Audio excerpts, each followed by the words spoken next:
just 200 seconds, a 53-qubit quantum computer did what every classical machine on Earth would need 10,000 years to finish. It didn't just run faster, it's as if it borrowed time, space, or something far stranger. If that speed-up only makes sense because the calculations spilled into many worlds, then where did the extra reality come from? And why would any advanced civilization ever stay trapped in this one? Somewhere in our equations, a door has started to swing open, and it does not lead outward into space. It leads inward into the machinery that decides what counts as real. For a century, quantum theory has been the most accurate story we have. Yet, it has never been a comfortable one. We learned to calculate with it, to build lasers and transistors, to split atoms and map the chemistry of life. But we also learned to avert our eyes from a deeper question. What exactly is doing the work when the universe computes? Because that is what the latest experiments force us to consider, not as philosophy, but as engineering. In laboratories sealed against vibration and light, matter is cooled until it forgets almost everything, and a few delicate degrees of freedom are persuaded to behave like a single, coordinated object. The result is not merely a faster calculator, it is a device that seems to access an accounting system classical physics cannot even describe. If reality is built from particles in space, then every computation should ultimately be paid for in ordinary resources: time, energy, memory, and heat. Yet quantum computation keeps hinting that the true budget is stranger.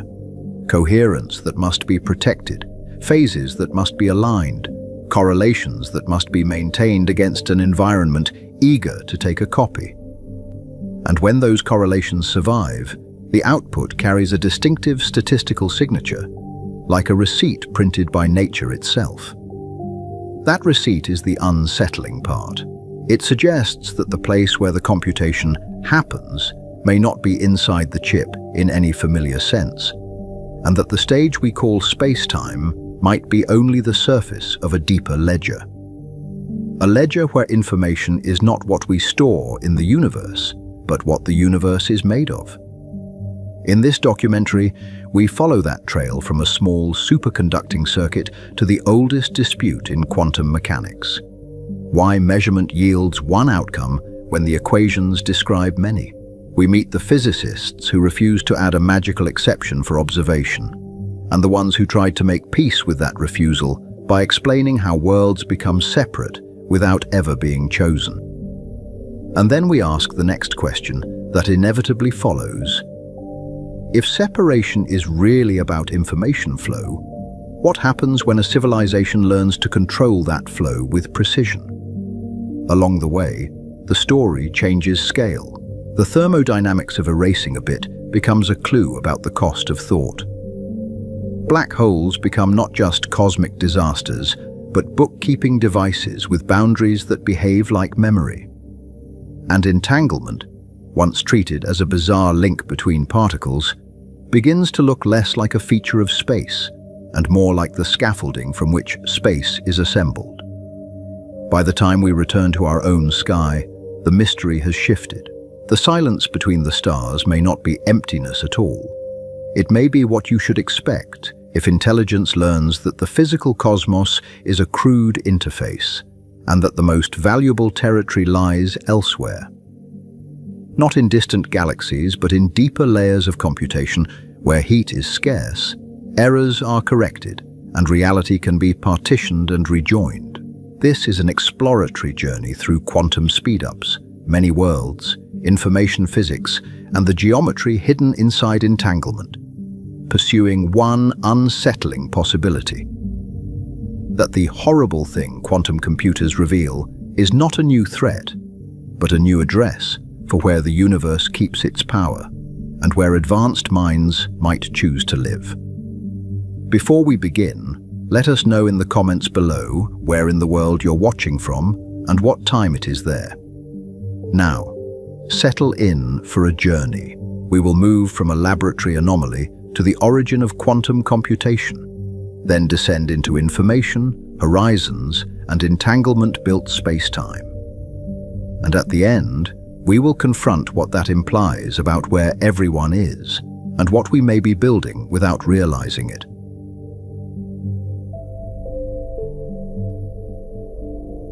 In 2019, a quantum processor finished a task in about 200 seconds, and the number landed like a dare. The same task was estimated to take a top classical supercomputer around 10,000 years, even with careful engineering assumptions. That gap is the opening anomaly of this story, because it looks less like progress and more like a rupture. On screen, it reads like a simple race, but the race is not fair in the usual way. One machine is a cathedral of silicon, fans, and power lines built to push classical bits through deterministic steps. The other is a quiet slab inside a cryostat, wires descending like vines into a cold darkness, where the computation is a controlled quantum evolution. The claim was called quantum supremacy, a loaded phrase for a narrow milestone that still carried symbolic weight. It did not solve climate models or discover a drug on camera, and it did not crack a bank vault while reporters watched. It produced samples from the output distribution of a random quantum circuit, which sounds almost like a trick. The result was a list of bit strings that looked meaningless, yet carried a signature. That signature was statistical, not semantic, and that is the point being tested. Quantum mechanics predicts a very specific distribution for that circuit, down to subtle biases in which bit strings appear more often. A classical computer can generate bit strings too, but matching the quantum distribution is the hard part. The difficulty scales brutally as the circuit grows, because the distribution is shaped by interference patterns that are expensive to track. This is where the stakes become physical, not rhetorical, because the output is not an opinion. If the distribution is correct, the device is doing what quantum theory says, at least within the measured error bars. If the distribution is correct and classical simulation is infeasible, then something in nature is computing beyond our usual accounting. The output becomes a receipt from reality, signed by physics. To understand why sampling matters, we need a brief detour into what hard means in this context. The circuit is not designed to yield a human-readable answer, like a sorted list or a decoded message. It is designed to generate a fingerprinted randomness, where the randomness is structured by the circuit's quantum dynamics. The question is whether a classical machine can fake that fingerprint without paying the same underlying cost. The machine had 53 qubits, a number small enough to fit on a slide and small enough to sound unimpressive. Yet each qubit was not a simple on or off switch, and that difference is everything. A qubit is a quantum system with two basis states, often labeled 0 and 1, and those labels are only the endpoints. Before measurement, it can occupy a superposition, described by probability amplitudes that carry both magnitude and phase. Amplitudes are not probabilities, and that distinction drives the whole mystery with almost cruel elegance.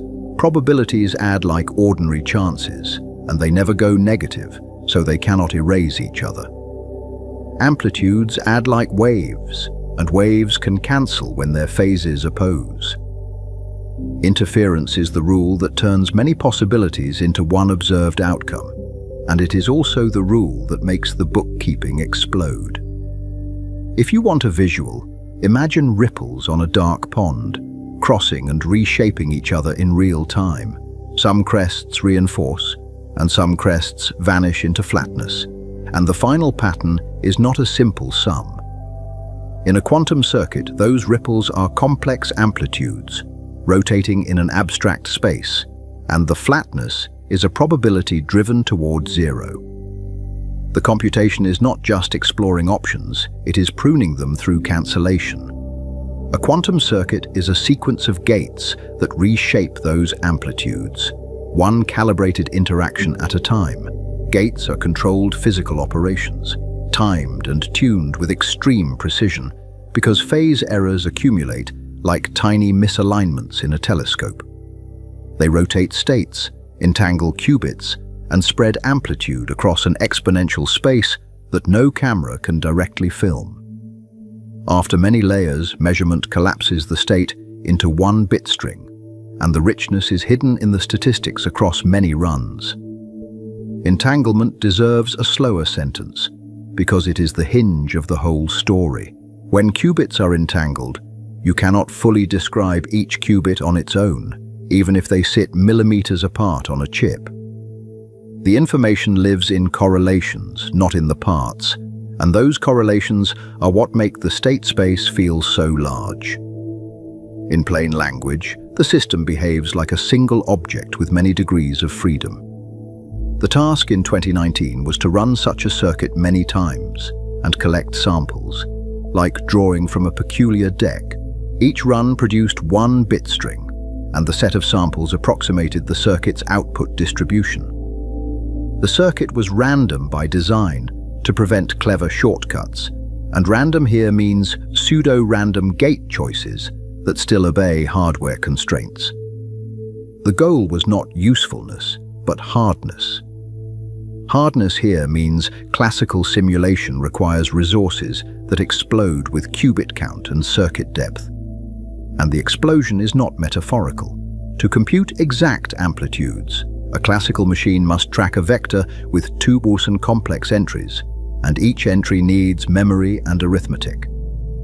For n equal to 53, that space is astronomically large, and astronomical is not just a flourish.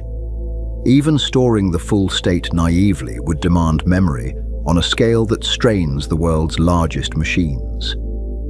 Approximations exist, and the classical community is good at finding them, sometimes with startling creativity. You can exploit circuit structure, compress tensors, or trade exactness for a controlled error, and those strategies can shrink the gap. Yet the circuit was chosen to frustrate the most obvious compressions by mixing qubits and spreading entanglement across the chip. The intent was to create a chaotic enough evolution that the simulator can't find a clean handle. The 10,000-year estimate was debated, refined, and challenged, and that debate matters for the tone of this documentary. Better classical algorithms reduced the gap, and hardware improved too, which is exactly what science should do under pressure. Yet the core lesson remained that scaling laws diverge, even when the headline number shifts. Quantum growth is exponential in state space, while classical tracking pays the full price of that exponential bookkeeping. There is also a historical echo here, because computing has seen impossible become routine more than once.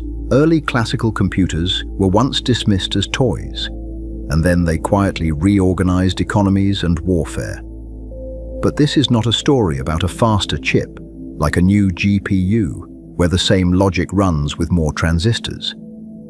It is a story about a different kind of bookkeeping, where nature seems to store and update information in a space we cannot directly access. The question is not how fast the device is, because speed is only meaningful relative to a model. The question is what physical process is doing the work and what resource is being spent. In classical machines, the resource is straightforward: bits in memory, gates switching, energy dissipated as heat. In quantum machines, the resource looks like coherence and interference, and those are not commodities we can weigh.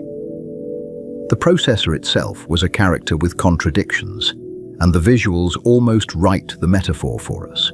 It was delicate, noisy, and prone to error, built from superconducting circuits that behave quantum mechanically when cooled. It had to be cooled near absolute zero to preserve coherence, because thermal motion is a vandal that smears phase information. It required isolation from stray fields, vibrations, and heat, and the lab becomes a kind of monastery for fragile states. Inside the cryostat, the chip sits like a small city seen from above, with patterned metal traces and junctions that act as non-linear quantum elements. Above it, Coaxial cables and attenuators descend in stages, each stage colder than the last, filtering noise from the warm world. The refrigerator is not decoration. It is part of the computer, because temperature is part of the error budget. Even the vacuum and shielding are computational infrastructure. Noise is not a footnote, because noise is the enemy of the miracle, and it attacks in several ways. Decoherence scrambles phase, relaxation leaks energy, and control errors tilt rotations by a few degrees. And those few degrees compound. If the device were merely random, its samples would not match the predicted distribution, and the fingerprint would wash out.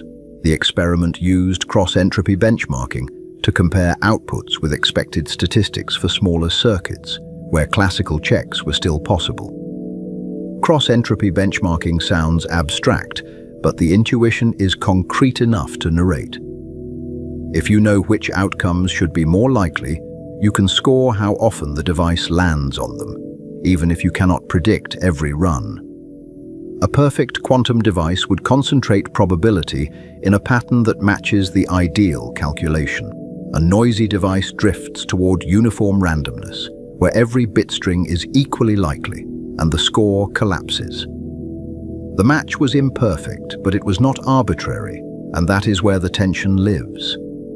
The system was noisy enough that it could not run indefinitely, yet coherent enough to preserve a non-trivial interference pattern. It could not be perfectly controlled, yet it was controlled enough to keep the distribution's shape. It sits on the edge of decoherence and still pushes through, like a signal carried across a storm. At this point, the documentary's mystery takes shape. When a classical computer struggles, we can point to memory limits, clock speed, and energy, and the explanation stays inside the box. When a quantum computer succeeds, the explanation is not just faster switching or better parallelization. It is interference guiding amplitude through an enormous space, and then compressing that evolution into a single observed sample. But what is that space physically, and what does it mean to say the system explores it? In the math, the state lives in a Hilbert space of dimension, 253, and the vector evolves smoothly under unitary operations. In the lab, we see only 53 components on a chip, plus control electronics and refrigeration. The device behaves as if it navigates a combinatorial universe, then returns with a single bit string like a stamped passport. One safe answer is that quantum mechanics is simply the correct rulebook, and we should not demand a picture beyond the equations. The amplitudes are not places, they are numbers, and the machine is just obeying Schrödinger's equation under carefully engineered Hamiltonians. Yet the equations describe parallel possibilities evolving at once, and the engineering works because those possibilities interfere. The safe answer explains the prediction, but it does not satisfy the curiosity the prediction awakens. This is where interpretation stops being academic, because the device turns metaphors into hardware requirements. If the computation depends on many simultaneous branches, then we must ask what those branches are, and whether they are merely counterfactual. Are they bookkeeping devices in our heads, or do they correspond to real physical histories that exist somewhere in the ontology? The 200-second result pressures that question because it makes the as-if sound less optional. The many worlds interpretation offers a blunt picture, and bluntness can be clarifying. The wave function never collapses, and every outcome occurs in a branching multiverse, with observers finding themselves in one branch. A quantum computer would then be a device that spreads computation across branches, while remaining one coherent wave function. Interference would be the mechanism that recombines branches to amplify the right answers and suppress the rest. That picture is often dismissed as philosophy because it seems untestable, and because it offends a certain taste for single outcomes. Yet quantum computing turns it into an engineering narrative, where coherence time and gate fidelity become the practical language of branching and recombination. The speed-up looks like extra work done somewhere we cannot see, because the classical simulator cannot keep up. If many worlds is correct, the extra work is not metaphorical. It is distributed across real branches. The horrible implication is not that parallel universes exist in a sci-fi sense, with portals and travelers. The implication is that our familiar universe is not the whole computational substrate, and that what we call one outcome is a local perspective. If the only coherent explanation is many worlds, then the machine is not simulating parallel realities. It is interacting with them, and the interaction is as mundane as a calibrated microwave pulse. There are other interpretations, and we will treat them seriously, because the documentary is not a recruitment poster. Some keep a single world and add hidden variables, or modify collapse, or treat the wave function as information rather than substance.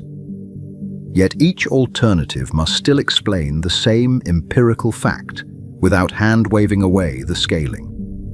A small, cold, noisy device produced the right statistics at a scale that breaks classical accounting. So the documentary will not ask whether quantum mechanics is true, because the experiment is already a vote in that direction. It will ask what quantum mechanics is saying about what exists and what it refuses to say. It will ask why computation seems to access an exponential resource without paying an exponential cost. At least, not in the way classical machines pay. It will ask whether reality itself is the computer, or whether computation is simply what reality does. This matters beyond physics, because computation is a measure of what can be done, and what can be done becomes what will be attempted.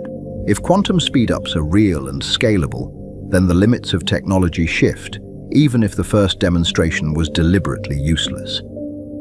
Encryption, chemistry, materials, and optimization become different landscapes because the cost of exploring certain spaces changes. More unsettlingly, the boundary between physical law and information processing dissolves, and we are forced to speak in a mixed vocabulary.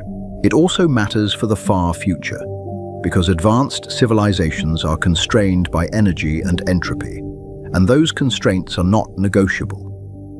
If there is a deeper substrate where computation is cheaper or more powerful, then the incentive is clear, and the trajectory is almost evolutionary. You would not just build machines inside the universe, you would build machines that use whatever the universe is built from, and you would treat physics as an API. For now, we stay with the first crack in the wall, because it is enough to change the room. In 200 seconds, the processor produced samples that classical machines could not feasibly reproduce, at least not with known methods and reasonable resources. The output was not a proof, but it was a trace, and traces are how science begins. It was a receipt that something enormous happened in a small place, and the receipt had the right watermark. We can call it clever engineering, and it is, because the experiment required years of calibration and error characterization. We can call it a triumph of control over quantum matter, and it is, because control is the difference between a quantum system and a quantum computer. Yet the scaling suggests more than craftsmanship, because craftsmanship alone does not create exponential headroom. It suggests that the computation is not confined to the hardware we can point at, even if the hardware is where we touch it. So we end Chapter 1 with a door appearing, where there should be a wall, and the camera lingers on the seam. The door is labeled superposition, interference, and entanglement. Words that sound like vocabulary until they behave like machinery.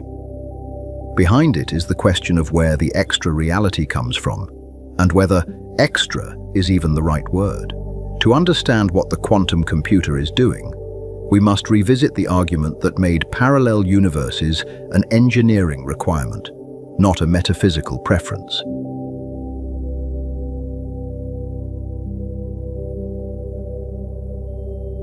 The door from Chapter 1 opens onto a question that refuses to stay philosophical, because it points at hardware on a lab bench.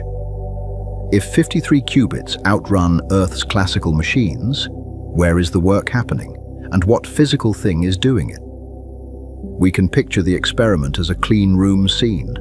White lights, stainless steel, cables disappearing into a dilution refrigerator, vacuum pumps thrum behind panels, and braided microwave lines snake downward through thermal stages like roots seeking cold. Inside that refrigerator, the chip sits colder than deep space, protected from stray heat and noise. Yet the result looks like a kind of computation that should require an astronomical ledger. The mystery is not only that it runs fast. The mystery is that it runs at all, using so little visible machinery. In 1985, David Deutsch tried to answer that question before the hardware existed, when quantum computer still sounded like a metaphor. He did not start with a faster chip or a clever circuit layout. He started with a claim about physics and computation, one that forces you to ask what counts as a computational resource. In his framing, the question is not, how do we calculate, but what does the universe allow a physical system to do? Deutsch's breakthrough was to define a universal quantum computer in the same spirit as Turing, but with quantum dynamics as the primitive. He described a machine whose allowed operations are unitary evolutions on qubits, meaning reversible, norm-preserving transformations. Reversible is not a slogan here. It means the evolution can be undone in principle, step by step, because no information is thrown away. He argued that any finite physical process can be simulated by such a device, provided you can encode the relevant degrees of freedom. That move matters because it ties computation to the laws of motion, not to human notation or clever encodings. A program is not just an abstract proof written in symbols. It is a controlled physical transformation of a state, carried out by a system that obeys quantum mechanics. In that view, the boundary between physics experiment and computation becomes thinner than we like to admit. There is a quiet historical context behind that claim, because the 1970s and early 1980s were full of warnings.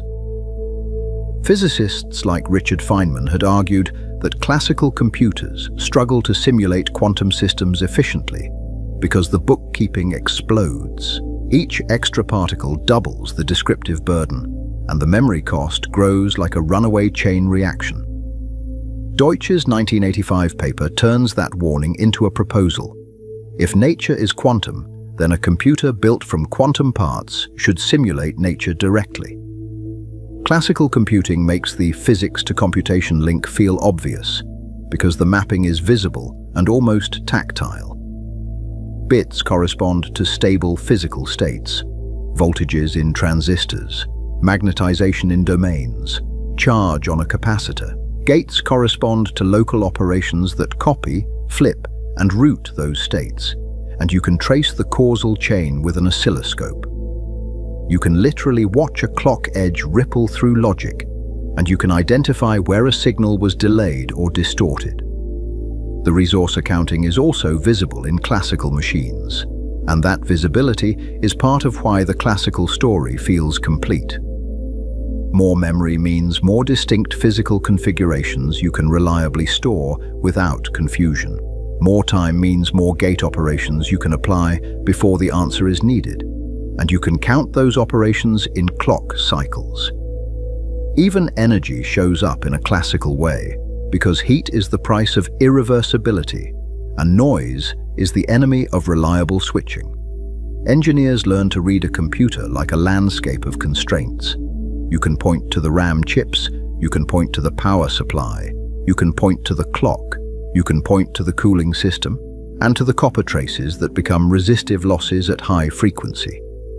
The machine's limits feel like ordinary limits: space, time, and heat.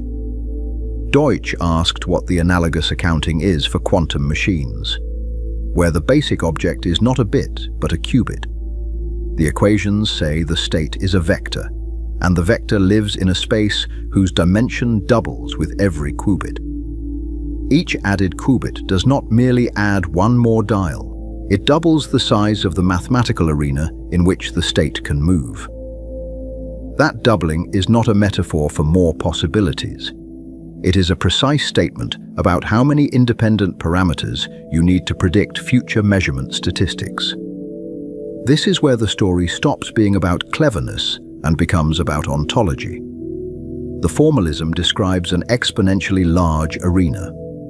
The lab device has only dozens of components, etched into a chip you can hold between tweezers. You can photograph the chip, weigh it, and list its materials, and none of that looks remotely exponential. The arena is Hilbert space, the mathematical space of quantum states, and it is easy to misunderstand what that means. It is not a place you travel through with a camera, and it is not a hidden room behind the refrigerator door. It is the bookkeeping structure that makes superposition and entanglement precise, and it is the stage on which unitary evolution is defined. It is also the structure that makes phase a physical lever rather than a decorative number. In plain terms, Hilbert space is the set of all possible states the system can be in, together with rules for adding states and measuring overlaps. The overlaps, inner products, are what turn state into a predictive object, because they determine probabilities. When physicists say, rotate the state, they mean apply a unitary operator that preserves those overlaps. Preserving the overlap is what preserves total probability, like conserving length while turning a vector. For n qubits, the state is a superposition of two on-basis states, and those basis states look like ordinary bit strings.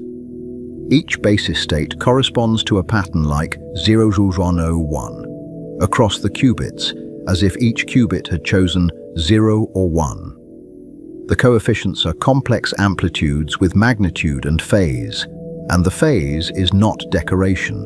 Phase is the handle that lets you arrange cancellation.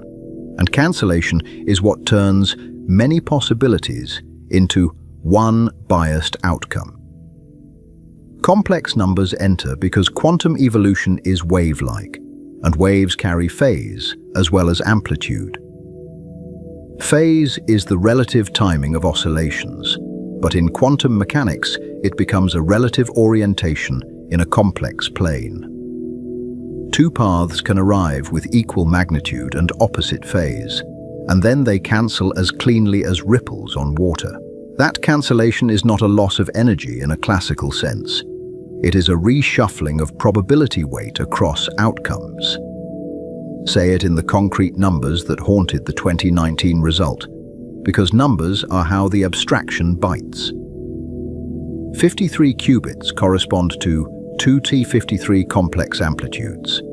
That is about 9 quadrillion numbers before you even discuss precision, error bars, or the fact that amplitudes must be normalized.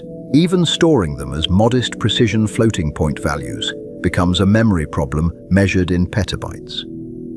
A classical skeptic can reasonably ask what those numbers really are, because no one is printing them out. This is not many classical bits hiding inside the chip, like a secret hard drive. The qubits do not store 9 quadrillion readable registers, and there is no measurement procedure that reveals an amplitude list. The state is not a spreadsheet you can open. It is a physical condition that only reveals itself indirectly through the statistics of repeated measurements. Measurement gives you a single outcome, a bit string, sampled from a probability distribution defined by those amplitudes. If you repeat the experiment, you build statistics, and from statistics you can infer some global features. Yet the full state is not accessible in one shot, and tomography scales terribly. The power is not that you can read the whole wave function. The power is that the wave function steers the computation anyway, even while it stays mostly hidden. The amplitudes are a different kind of physical description of one system, not a catalogue of hidden classical states. They encode how the system will respond to future operations and measurements. They are the internal degrees of freedom that the unitary dynamics updates, And the update rule is linear, which is crucial.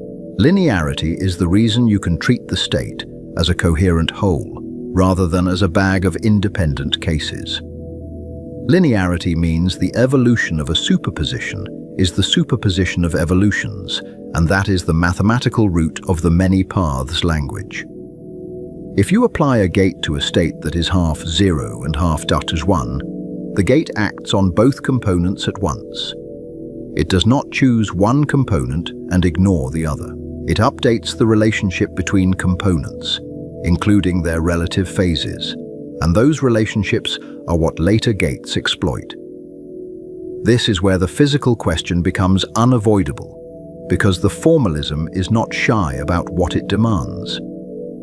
If the computation seems to require tracking 2 Hon amplitudes, then either nature is doing that tracking, or our story about what the symbols mean is incomplete. The speed-up is not a free lunch. It is a clue about what the physical substrate can represent, and about what kinds of state are allowed to persist. A classical skeptic can still say this is only math, and math can be large without implying a large reality. You can write down a huge number on paper without believing there is a huge object in the room. Deutsch's point was that computation is not only math. Computation is a physical process that must be instantiated somewhere, with causal links that produce the answer. If you claim the calculation happened, you owe an account of what actually changed in the world. Deutsch framed the issue as a demand for mechanism, not a preference for interpretation. An interpretation tells you how to talk about the wave function, and it tells you what to say happened when you measured. A mechanism tells you what in the world is doing the causal work, especially during the part you do not observe. The demand becomes sharper when the unobserved part is the part doing the advantage. In many discussions of quantum theory, interpretation is treated as optional, almost a matter of taste. You can calculate without committing to what is real, and for decades that attitude was practical. Quantum computing makes that detachment harder, because the calculation is now a machine you built, and the machine behaves as if the formalism is physically active. It behaves as if phase is a controllable resource, like voltage or time. When you watch a quantum circuit diagram, it looks like a classical circuit with exotic symbols. There are wires, boxes, and time steps, and the temptation is to imagine a hidden classical story underneath. Yet the gates are not copying and routing definite bits. They are applying unitary transformations that preserve coherence, and coherence is the fragile resource that makes interference possible. Lose coherence, and the circuit becomes, in effect, a noisy classical sampler. A quantum algorithm is not a brute force search that tries all answers and reads them out, and this is the point that often gets simplified into a misleading slogan. It is a designed interference pattern, like a carefully engineered wave experiment. The algorithm spreads amplitude across many computational paths, then uses phase to cancel most paths while reinforcing a structured subset. The structure matters, because arbitrary problems do not offer the symmetries that interference can exploit. Interference is the engine that replaces naive parallelism, and it is also the reason quantum speed-ups are rare and delicate. Wrong answers are not merely ignored. Their amplitudes are rotated so they subtract. Right answers are arranged to add, so their probabilities grow when you finally measure. The computation is not the branching alone. The computation is the controlled recombination. This is why the word amplitude matters more than the word probability, even though probability is what you see on the screen. Probabilities only accumulate, and they behave like classical ignorance. Amplitudes can erase each other, and that erasure is the computational act, an operation on phase relations. It is also why small calibration errors can be fatal, because a tiny phase drift can turn cancellation into reinforcement. Visually, you can imagine a fan of translucent paths leaving a starting point. each path carrying a faint, oscillating glow. Some paths meet again, and where their crests align, the glow brightens. Where a crest meets a trough, the glow dims into nothing. The algorithm is the choreography that decides which meetings happen and with what phase. In a good algorithm, the choreography is robust enough that the brightening survives noise, at least long enough to be measured. Deutsch's earliest example was simple, but the logic scales in a way that is easy to miss if you only look at toy problems. You prepare a superposition over inputs. You apply a unitary that correlates inputs with outputs, often by entangling registers. You then apply another unitary that makes different histories interfere, converting hidden phase information into visible probability bias. In effect, the circuit turns a property of a function into a phase pattern, then turns the phase pattern into a measurement advantage. The key is that the intermediate histories are not directly observed, and that is not a philosophical footnote. They are still part of the evolving state, and they still affect the final statistics through constructive and destructive interference. If you measure too early, you collapse the pattern and lose the advantage. If you allow the environment to measure for you, through stray photons or thermal vibrations, you lose it the same way. This is why quantum hardware is built around isolation and error correction, even when the algorithm itself is elegant. The computation is not only the gate list, it is the maintenance of coherence across many degrees of freedom while the gates act, and that maintenance is a physical struggle against the environment. The refrigerator is not just cooling, it is slowing the universe's habit of entangling your qubits with everything else. So the power question becomes sharper, and it stops sounding like a word game. If the algorithm's success depends on many paths existing long enough to interfere, what are those paths physically? Are they just counterfactual branches in our description? Or are they real components of the world that persist until decoherence destroys their relationship? And if they are not real, why does engineering effort spent on preserving coherence pay off so predictably? In a classical circuit, a path is a metaphor for a sequence of bit updates, and the metaphor is safe because the machine is always in one definite state. Only one actual sequence occurs, because the hardware has a single configuration at each step. Even if you do parallel classical computing, each core still occupies one definite trajectory. The multiplicity is in the hardware count, not in the state of one core. In a quantum circuit, the state is not one basis state between gates, and that difference is not semantic. Between gates, the state is a superposition that includes many basis components at once.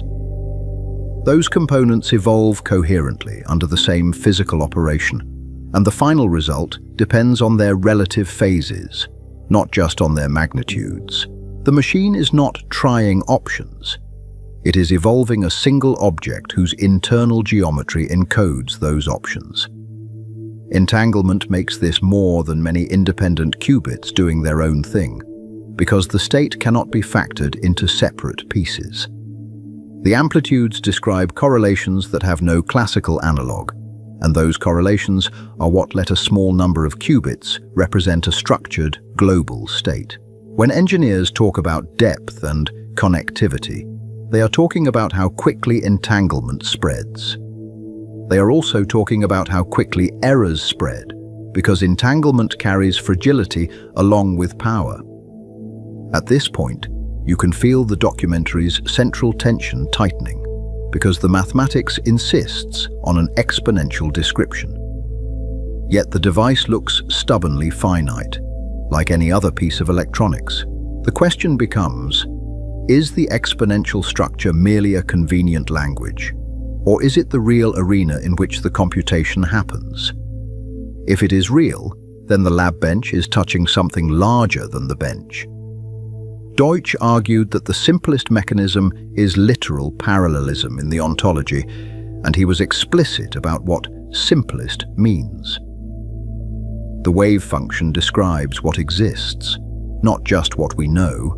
The different terms in the superposition correspond to different real branches, each with its own version of the computation unfolding.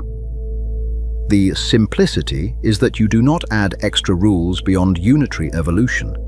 You just take it seriously. In that picture, a quantum computer is not a single computation with some mysterious shortcut. It is a coordinated family of computations occurring in parallel branches, all linked by a shared unitary evolution. The device's gates act across the entire branching structure, because the wave function is the object being manipulated. The algorithm is then a recipe for arranging how branches diverge and recombine, so that most branches cancel out of the final statistics. Interference then becomes cross-branch coordination, not a trick of ignorance or a bookkeeping accident. Branches diverge when information becomes effectively irreversible, which is what decoherence accomplishes in practice. Branches can also recombine when coherence is preserved and phases align. And that recombination is what an algorithm exploits. In this view, the refrigerator is not merely protecting qubits. It is protecting the possibility of recombination. This is the wager in Deutsch's title, even when it is not stated as a bet, because it forces you to choose where to put the explanatory weight. Either you accept many worlds as the mechanism behind the exponential state space, or you accept that the quantum speedup arrives by something like a miracle, meaning an unexplained causal gap between the hardware and the output distribution. The dilemma is not about comfort. It is about whether the computation has a place to happen. Deutsch did not mean miracle as an insult, and he did not mean that quantum theory is irrational. He meant that if the wave function is only a tool for predicting outcomes, then what physical process produces the outcome statistics so efficiently? What is it in the world that keeps track of phase relations across an exponential space while your refrigerator hums? What carries the phase, and where does it live, if not in something like the wave function itself? One alternative is to treat the wave function as epistemic, like a probability distribution over hidden facts. And this view has an intuitive appeal. Then the amplitudes do not correspond to real branches. They correspond to our uncertainty about a single underlying state, like a classical mixture we do not fully know. But the quantum computer does not behave like a system with mere ignorance. It behaves like a system with coherent phase relations that can be rotated and exploited. Deutsch's objection is that epistemic stories still owe you a mechanism for interference, because interference is not a feature of ignorance. If there is only one real history, then what is interfering with what? What carries phase information? And how does that phase guide the computation toward the right answer without being physically instantiated? If the phase is only in our heads, why does it respond to microwave pulses with such repeatable precision? Another alternative is to add hidden variables that pick a single outcome while preserving quantum predictions. And historically, this route has been attractive to people who want a single world. Then the wave function may be real or not, but the hidden variables do the selecting. The difficulty is that the selection must still reproduce the same interference-driven speedups without smuggling in non-local bookkeeping that is just as extravagant. The hidden layer must be rich enough to stand in for the exponential structure you tried to avoid. Even if you accept non-locality as a fact, the accounting problem remains, and it becomes sharper in a computational setting. The hidden variables must encode enough structure to mimic the effect of exponentially many amplitudes. If they do, you have not avoided the exponential arena. You have relocated it into a less transparent layer of theory, where it becomes harder to connect to engineering practice. Another alternative is objective collapse, where the wave function sometimes really collapses, and the collapse is a physical process. Then there is one world, and collapse is the mechanism that prevents macroscopic superpositions from persisting. The cost is that collapse must be tuned to avoid destroying the very coherence quantum computation needs, because quantum algorithms live in the delicate middle ground. If collapse is too eager, the algorithm dies. If it is too shy, the collapse story loses its motivation. Quantum computing does not merely tolerate that middle ground. It depends on it, because the algorithm's interference pattern requires coherent superpositions across many qubits for many gate layers. Collapse models must therefore draw a line between ordinary systems and too large systems, and the quantum computer tries to operate near that line without crossing it. That is an engineering constraint, but it is also an ontological pressure test. Every improvement in coherence time quietly tightens the test. Deutsch's argument presses on a common weakness across these moves. And the weakness is not that they cannot match the statistics. They can match the statistics on paper, and some are mathematically elegant. The weakness is that they often leave the computational work floating, as if the exponential structure is only in our equations, while the device somehow shortcuts the need for it. The question returns, stubbornly physical. What is the substrate that carries the phase relations the algorithm manipulates? Quantum algorithms behave as if the exponential structure is physically active, not merely descriptive. The machine's output distribution depends on phase relations among exponentially many components. If those components are not real, then the mechanism must still emulate their effects. And emulation is itself a kind of hidden resource. At some point, it's just math begins to sound like it happens by magic. This is where the documentary's tension shifts from interpretation wars to resource accounting, because accounting is where physics becomes concrete. In classical computing, you cannot get exponential advantage without exponential hardware or exponential time. And that is not a theorem of computer science alone. It is a reflection of how classical states compose and how classical information is stored. Classical correlations scale politely. Quantum correlations do not. In quantum computing, you seem to get exponential expressive capacity from linear hardware growth, and that is the unsettling asymmetry. Add 1 qubit and the Hilbert space doubles. Add 10 qubits and the space multiplies by 1,000. Add 50, and you are in a regime where classical simulation becomes a heroic approximation.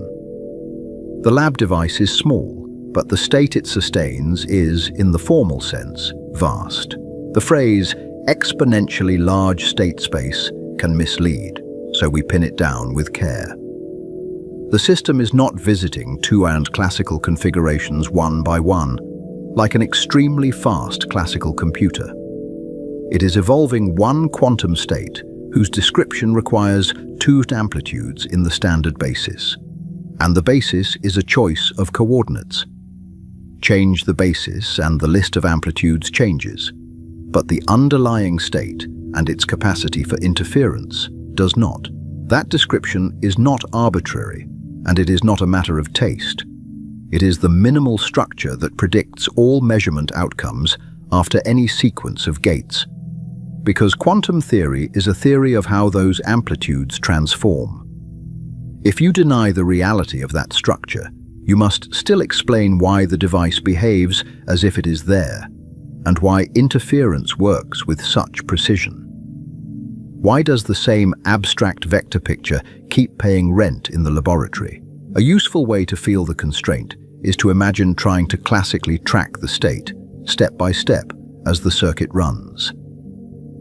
Each gate mixes amplitudes, spreading information about phase across the vector. After enough entangling gates, the state becomes highly non-separable, and the classical description becomes a dense object. The quantum device does not store that object like a file. It embodies it as a physical state, and it updates it by letting the system evolve under carefully shaped electromagnetic pulses. Deutsch's many worlds mechanism offers a clean answer. And clean here means it does not add extra moving parts beyond the wave function itself. The amplitudes are weights on real branches. The computation is distributed across those branches. The final measurement is the observer finding themselves in one branch with a high weight outcome, because those branches were engineered to carry the surviving amplitude. The algorithm is then a kind of selective breeding of branches, performed by interference. The horrible implication begins to take shape here, because it is not about science fiction travel or portals. It is about what counts as the physical world, and whether space-time is the whole stage. If the wave function is real, then our lab device is operating on a structure larger than space-time, or at least not confined to the space-time picture we instinctively use. The familiar three dimensions become an interface, not the full accounting sheet. The chip on the bench becomes a cross-branch coordination machine, and that phrase is meant to feel both technical and uncanny. Its gates are not merely local switches. They are operations on a global quantum state that includes many mutually inaccessible histories, all evolving under the same unitary rule until decoherence makes them effectively independent. The machine's power is then the power to keep those histories mutually relevant. Visually, you can return to the refrigerator, but now the camera lingers on the cables and the shielding, as if they are ritual objects. Every attenuator and filter becomes part of a bigger purpose, keeping the branches coherent long enough to interfere. The laboratory becomes a place where the environment is carefully silenced, so that the wave function can remain a single, extended object. Even the quiet becomes a resource, purchased with engineering, patience, and cold. That makes the 200-second anomaly from Chapter 1 feel less like a performance trick and more like a clue. It becomes a hint that the universe's fundamental bookkeeping is not confined to the single narrative we experience. The extra reality is not created by the machine. It is recruited by preserving coherence, the way a lens recruits light that was already there. The device does not invent the arena. It holds the door open. This also reframes the central question of the series, and it raises a provocative possibility without leaving the topic at hand. If quantum speedup is best explained by many worlds physics, then reality is made of branching information structure. Civilizations that learn to engineer that structure might treat space-time as a surface layer, a convenient interface rather than the deepest substrate. The unsettling thought is that our everyday world may be the compressed summary of a much larger computation. In that future, the incentive is not only faster factoring or better chemistry, even though those are profound. The incentive is access to the deeper substrate where computation naturally lives, because that substrate would be where the exponential accounting is native. Leaving the physical cosmos behind would not mean escaping physics. It would mean moving deeper into the part of physics that does the counting, and it would raise a question we rarely ask. What does location mean if the arena is not space-time? Yet Deutsch's wager is not universally accepted, and we will not pretend it is settled by one argument. Many physicists use the formalism without committing to many worlds, and they do so successfully in their daily work. Yet the wager forces a disciplined question, and it is a question that quantum engineers cannot avoid forever. If you reject branching as real, what mechanism replaces it without adding unexplained machinery? What physical story makes the refrigerator, the pulses, and the interference fit together? Notice how the question is framed, because it is not a demand for metaphysical comfort. It is a demand for causal clarity, the same kind of clarity we expect from any other machine. When a jet engine produces thrust, we can trace the mechanism. When a transistor switches, we can trace the mechanism. When a quantum computer produces a distribution that resists classical simulation, we should be able to say what did the work. We should be able to point, not to a metaphor, but to a process. So Chapter 2 ends with a sharpened dilemma, not a conclusion, and the dilemma is meant to stay sharp. Quantum computation looks like a physical process that exploits an exponential structure. Either that structure is ontologically real, or our single-world story is missing a causal layer, a layer that becomes visible only when we force quantum coherence to do something useful. The machine becomes a test of interpretation, not by argument, but by performance. Deutsch did not invent this dilemma from nothing, and he did not conjure many worlds just to win an argument. He inherited it from a deeper dispute about what the wave function means, and that dispute predates quantum computing by decades. It was laid down in 1957 by a graduate student whose idea was treated as an embarrassment, partly because it sounded too literal and too vast. The physics community was willing to use the equations, but not to live inside their implications. Deutsch's claim didn't emerge from nowhere. It sits on a foundation laid by a dismissed graduate student in 1957. Next, we go back to Hugh Everett and the first attempt to take the wave function literally. We follow how a dismissed thesis became the only mechanism some quantum engineers can live with.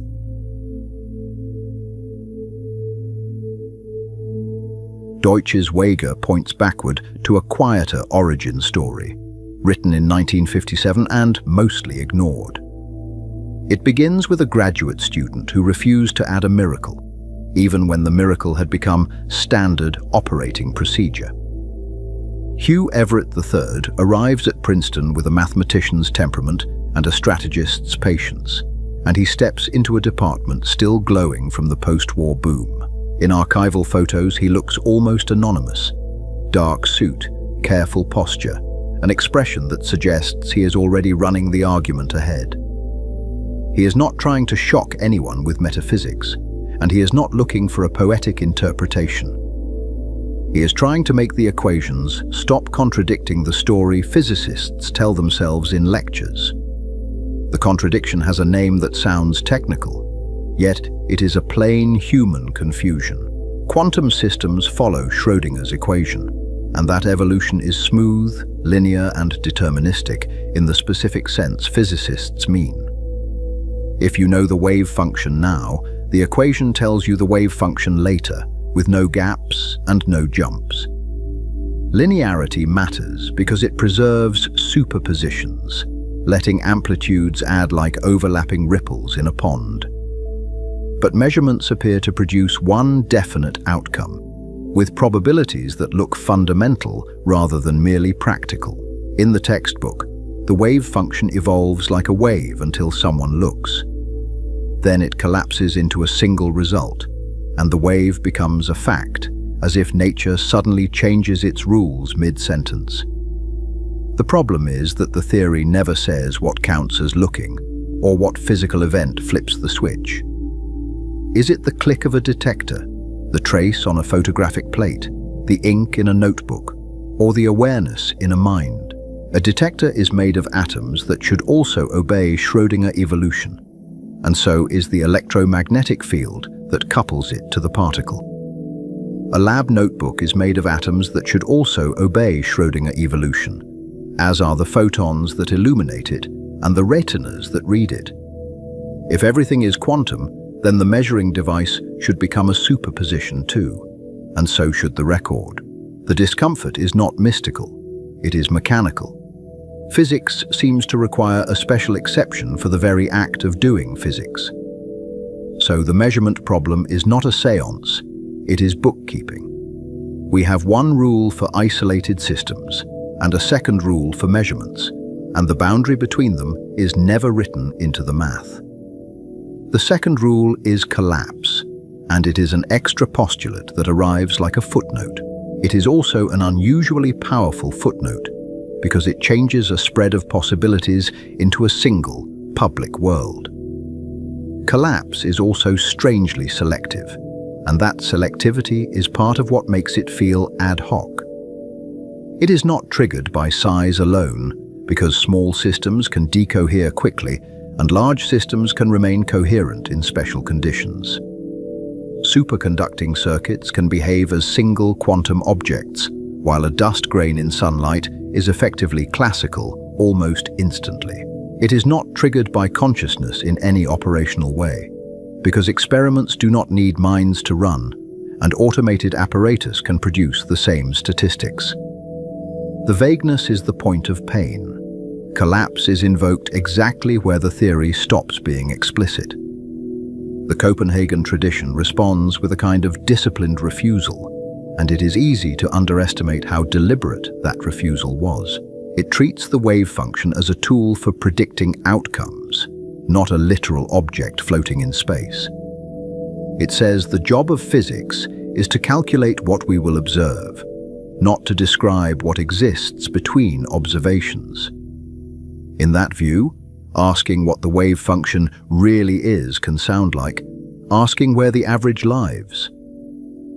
That stance works, and it built the 20th century.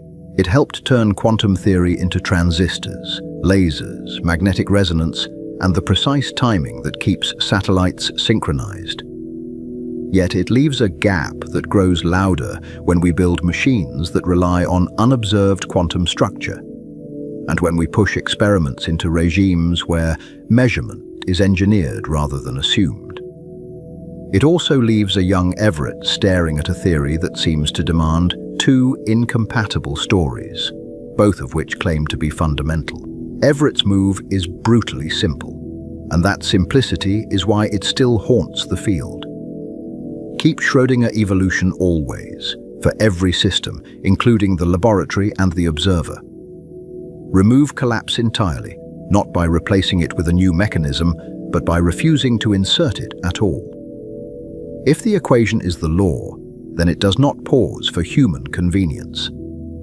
In Everett's thesis, there is one universal wave function, evolving unitarily without exception. Unitary is a technical word with a plain meaning. The evolution preserves total probability and keeps the mathematics reversible in principle. It also means information is not destroyed by the dynamics, even when it becomes inaccessible to one subsystem. Measurement is not a special process that breaks the rules, and it is not a magic boundary where physics becomes philosophy. Measurement is an interaction that entangles the system with the apparatus and the observer, spreading correlations outward like dye in water. Write the measurement as physics, and the mystery changes shape. The electron does not pick a position and force the detector to agree, as if the world negotiates with the instrument. The electron and detector become correlated, producing a joint state with multiple consistent outcomes. The wave function does not become a single fact, it becomes a structured record of relationships. In that joint state, there is a branch where the pointer reads left. There is a branch where the pointer reads right, and the microscopic details of the detector match, that reading down to the arrangement of charges and phonons. The observer becomes part of the correlation, with a memory that matches the pointer, and with a brain state that says, sincerely, I saw left. Each record is internally coherent, and that coherence is the point. Everett calls this a relative state formulation, and the word relative matters more than it first appears. The observer's state is relative to the outcome recorded in that branch, and the apparatus state is relative to the system state. There is no single global fact that must be selected by collapse, because the theory already contains all the consistent facts as correlations. The universe does not choose one narrative. It contains a set of mutually consistent narratives that no longer share information. This is the first beat of the many worlds idea, even if the label comes later and arrives with baggage. All outcomes occur, but they do not remain mutually visible, and that invisibility is not a metaphysical curtain. The branches cease to interfere in practice, so each observer experiences one result, with no access to the alternatives that also exist in the wave function. The experience of uniqueness is real, but it is local. The probabilistic feel of quantum mechanics becomes a self-location problem, and the phrase sounds abstract until you picture it. Before measurement, the observer is correlated with multiple future records, like a book that has been printed with several endings on different pages. After measurement, each copy finds itself with one record and calls it the outcome, because that is the only record it contains. The uncertainty was never about what the universe will do, but about which record you will become.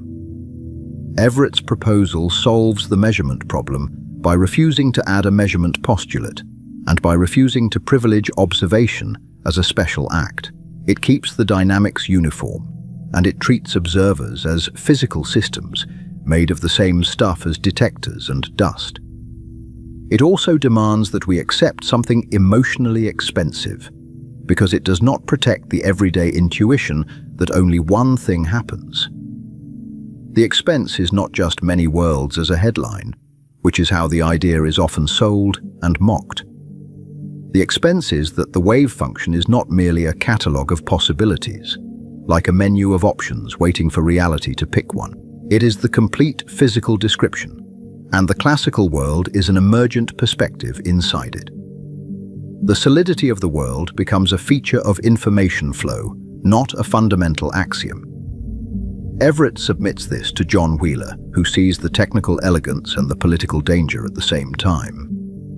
Wheeler is a figure of mid-century physics, charismatic, well-connected, and intensely aware of what the community will tolerate. He tries to sell it carefully, hoping to avoid the word worlds, because he knows the word will trigger a reflexive rejection. He frames it as a conservative move, because it removes collapse rather than adding new forces, and because it keeps the core equation untouched. The establishment does not hear it as conservative, and the mismatch is almost tragic. They hear it as a metaphysical land grab, a claim that physics must now account for an uncountable multiplication of realities. They also hear it as a solution that produces no new laboratory predictions, which in a pragmatic era sounds like a confession. If it cannot be tested differently, why fight about it? In 1957, the culture of physics is shaped by war, engineering, and rapid success, and the mood is not patient with foundational doubt. The Manhattan Project has recently proven that abstract theory can become decisive hardware, and the Cold War is turning universities into pipelines for applied research. Copenhagen pragmatism fits that culture because it lets you compute without arguing, and it lets you build devices without pausing for ontology. Shut up and calculate becomes a survival strategy in a crowded field, and also a kind of professional etiquette. Everett is asking for the opposite, and he is asking it with a calmness that makes it harder to dismiss as mere provocation. He is asking what the calculation means, and he is asking it in a way that multiplies reality rather than shrinking it. Many physicists treat that as a category error or as a distraction from real work, because the work of the time is producing spectacular results. When the equations predict experiments perfectly, the temptation is to declare the story finished. There is also a technical weakness in the early presentation, and critics seize it because it is real. Everett does not yet have a clean account of why branches do not interfere, or why macroscopic superpositions do not remain visibly present. Without that account, the theory sounds like it predicts obvious, persistent superpositions of cats and people, like a nightmare that should be seen in the lab. If all outcomes exist, why do we never catch them overlapping in daily life? So the idea is dismissed as philosophy, and Everett feels the dismissal as personal even when it is framed as methodological. He is not a charismatic evangelist, and he does not enjoy academic trench warfare, where reputations are traded like currency. He leaves physics for defense work, where the rules are clearer and the rewards are immediate, and where the meaning of an equation is less contested. In that world, you are judged by whether the system functions, not by whether the universe is one or many. His life becomes a mirror of his theory's early fate, and the parallel is hard to ignore. The idea persists in the literature, cited and then ignored, like a footnote that refuses to disappear. Everett persists in the background, doing calculations for systems that must work, even when nobody agrees on meaning. The man and the interpretation both become a kind of shadow, present, useful, and rarely invited to the center. The many worlds interpretation becomes a ghost in the field, and ghosts have a particular role in scientific culture.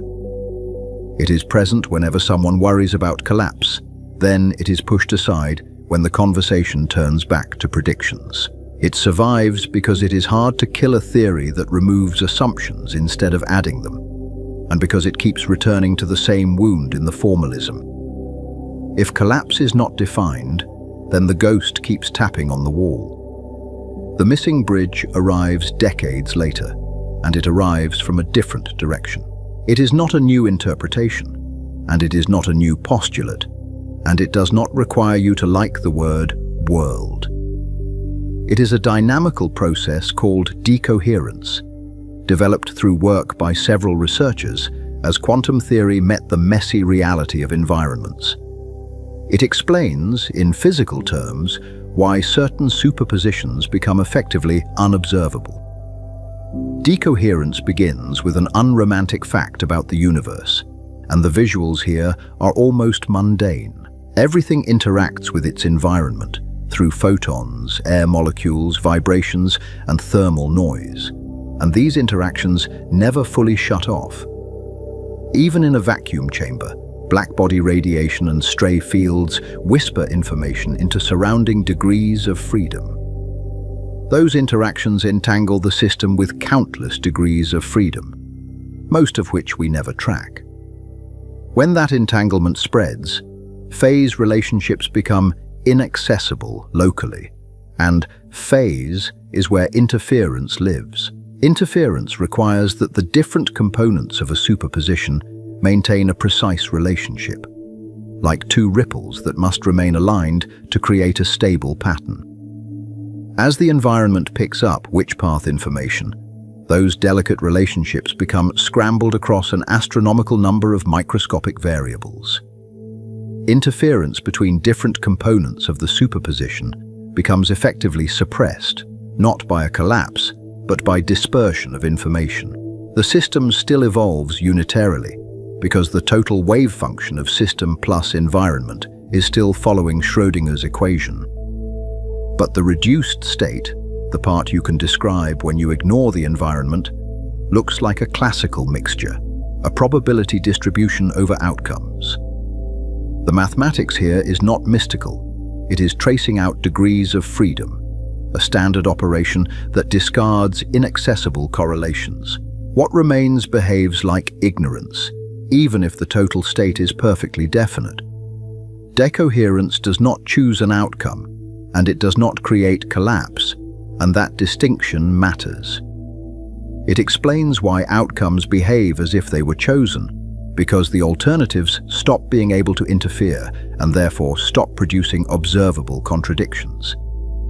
It turns quantum superpositions into effectively independent histories, each carrying its own stable records. The world looks classical, not because quantum theory fails, but because quantum information leaks.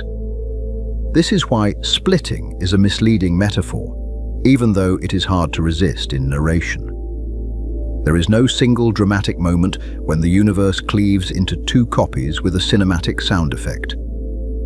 Branching is continuous, local, and driven by information that becomes irreversibly recorded, often in fractions of a microsecond. The process is more like a photograph developing than a mirror shattering. A better description is proliferation, not division, and the difference is subtle but important. As interactions record which path information into the environment, the joint wave function develops components that no longer overlap in any useful way.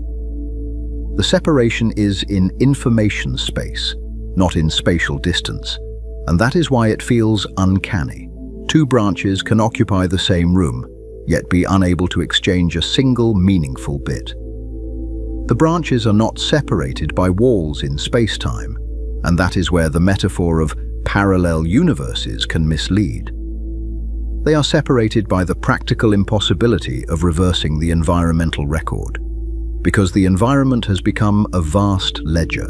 To make them interfere again, you would need to gather and phase align an astronomical number of scattered correlations, including the states of photons that have already flown into space. In principle, it is allowed, but in practice, it is beyond reach.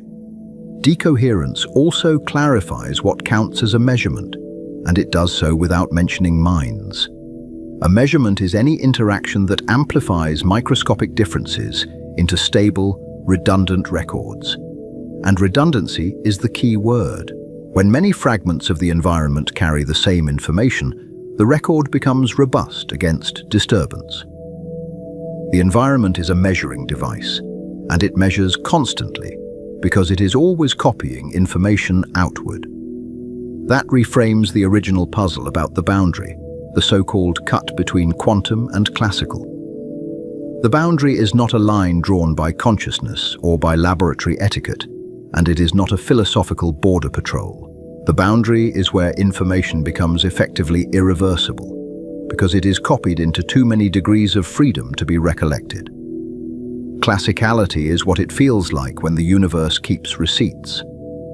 With decoherence, Everett's picture becomes workable in ordinary language, and the ghost gains a body. The universal wave function evolves smoothly, and the world we experience is a branch stabilized by environmental monitoring. The everyday world is not the default state of matter. It is a special regime where interference is suppressed so efficiently that alternatives might as well not exist. Yet they remain in the full description, silent and structurally present. Probability remains a hard topic, and the documentary does not settle it here because the debate is still alive. Everett needs a story about why squared amplitudes behave like chances, and why rational agents should weight branches by the Born rule. Later work tries to derive the Born rule from decision theory or symmetry, and the arguments can feel like philosophy wearing mathematical clothing. The question lingers: if all outcomes occur, what does it mean to say one is likely? Yet decoherence changes the status of the interpretation, and it does so in a way that even skeptics must respect. It turns many worlds from a bare assertion into a framework with a mechanism for classical appearance, grounded in open system dynamics. It explains why we do not see interference between macroscopic alternatives, and why the world looks like it has a single history. The ghost is no longer only an idea, it is a consequence of how entanglement behaves. It also explains why the metaphor of parallel universes doing computations is both tempting and dangerous. The branches are not separate theaters where copies of you run in lockstep, each with its own independent stage. They are components of one state that become dynamically isolated by entanglement with the environment, and their isolation is approximate rather than absolute. The vivid language is useful, but it can smuggle in the wrong picture. So Everett's ghost returns with a new face, and the field slowly changes its posture. The physics community begins to treat the universal wave function as a serious option, not because it is comforting, but because it is economical. It keeps the core equation and explains the rest as emergence, which is a style of explanation physicists already trust. The cost is conceptual, but the bookkeeping becomes cleaner. Now the story loops back to the 200-second anomaly, and the loop tightens the tone. A quantum processor is engineered to resist decoherence just long enough to exploit interference, and that just long enough is the whole battle. It maintains cross-branch coherence that everyday life loses almost instantly, and it does so with hardware that looks like a shrine to fragility.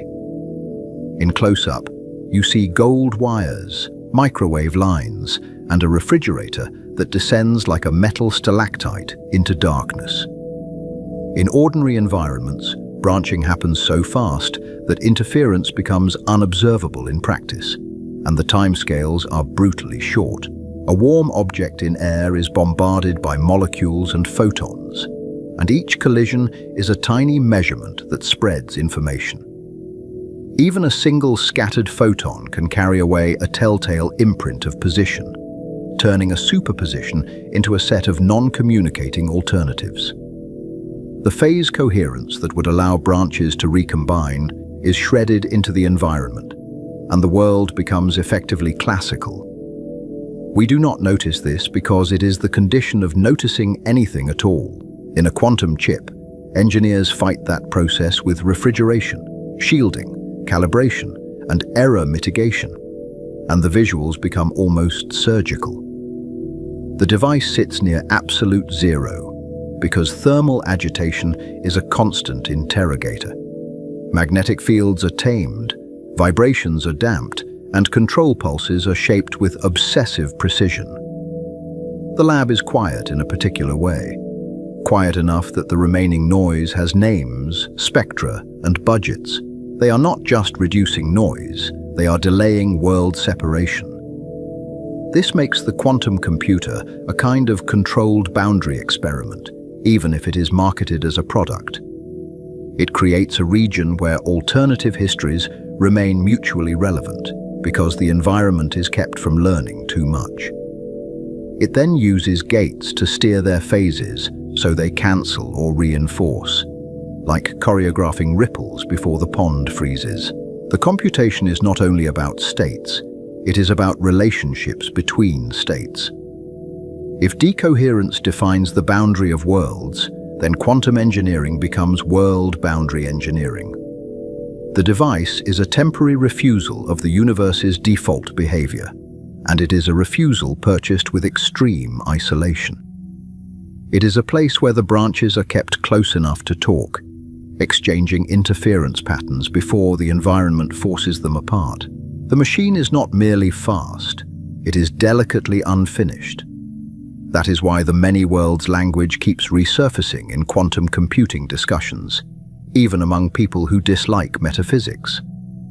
The hardware is built to preserve the very thing that makes branching meaningful, which is coherent superposition across alternatives. The speed-up looks like a resource drawn from coherence across possibilities, and it is natural to describe that resource as if many outcomes are being explored. The metaphor is not proof, but it is a clue about what must be protected.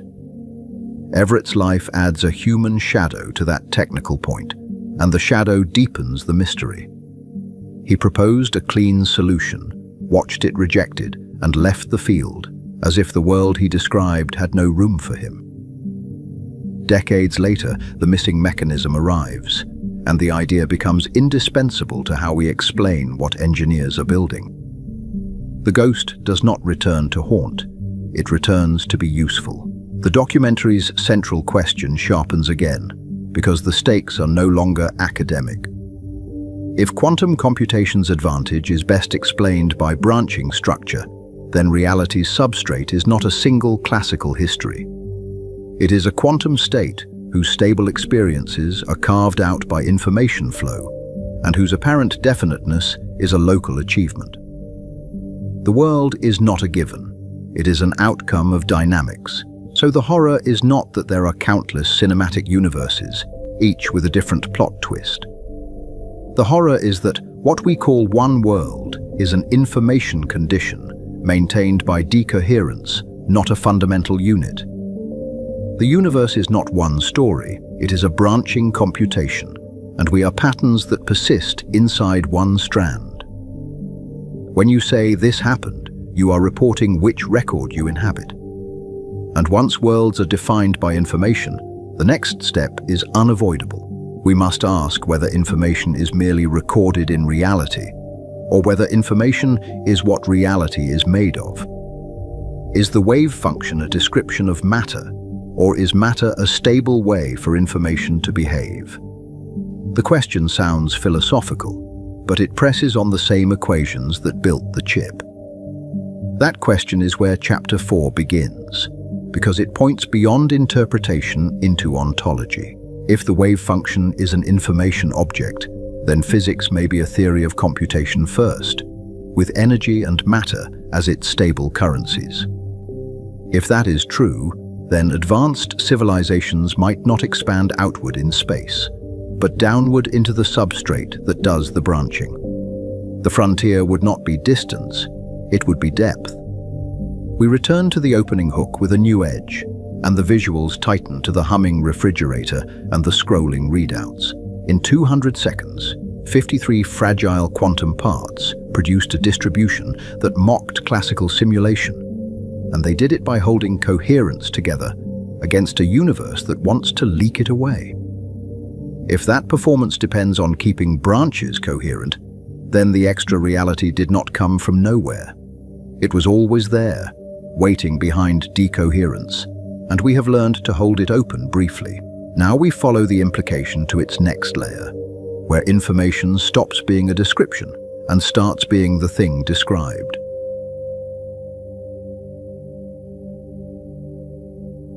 The many-world story explains how quantum speedups can happen without visible machinery, and it does so with a kind of unsettling elegance. It does not yet explain what the machinery is ultimately made of, or what pays the bill when outcomes become definite. Even if you accept the branching picture, you still have to ask what stabilizes a branch as a lived, recordable fact. In 200 seconds, 53 fragile qubits produced a distribution classical computers could barely chase, even with clever approximations and massive parallelism. The result was not a single number, but a textured fingerprint of probabilities, a pattern whose fine structure depends on phase.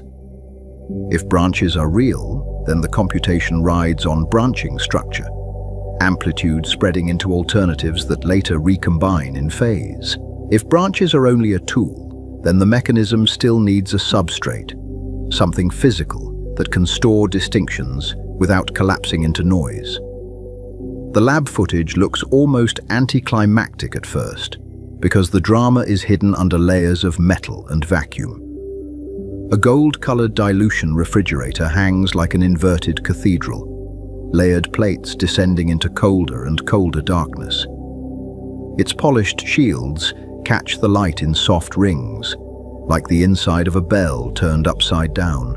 Coaxial cables braid downward in tight bundles, carrying microwave pulses that are timed like percussion.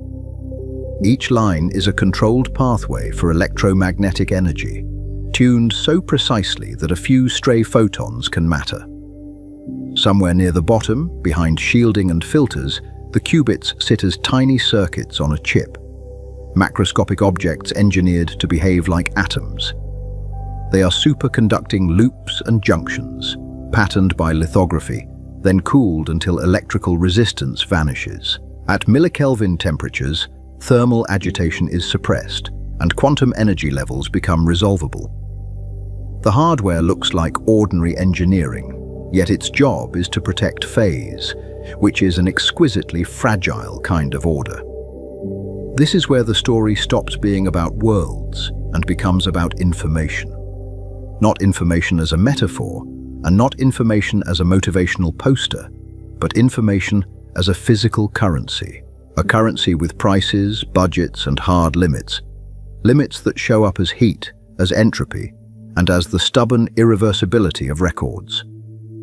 When we say, the machine computed, we are also saying, the machine managed the flow of distinguishability. John Archibald Wheeler's career begins in the most concrete physics imaginable, where the stakes are measured in kilotons and critical masses.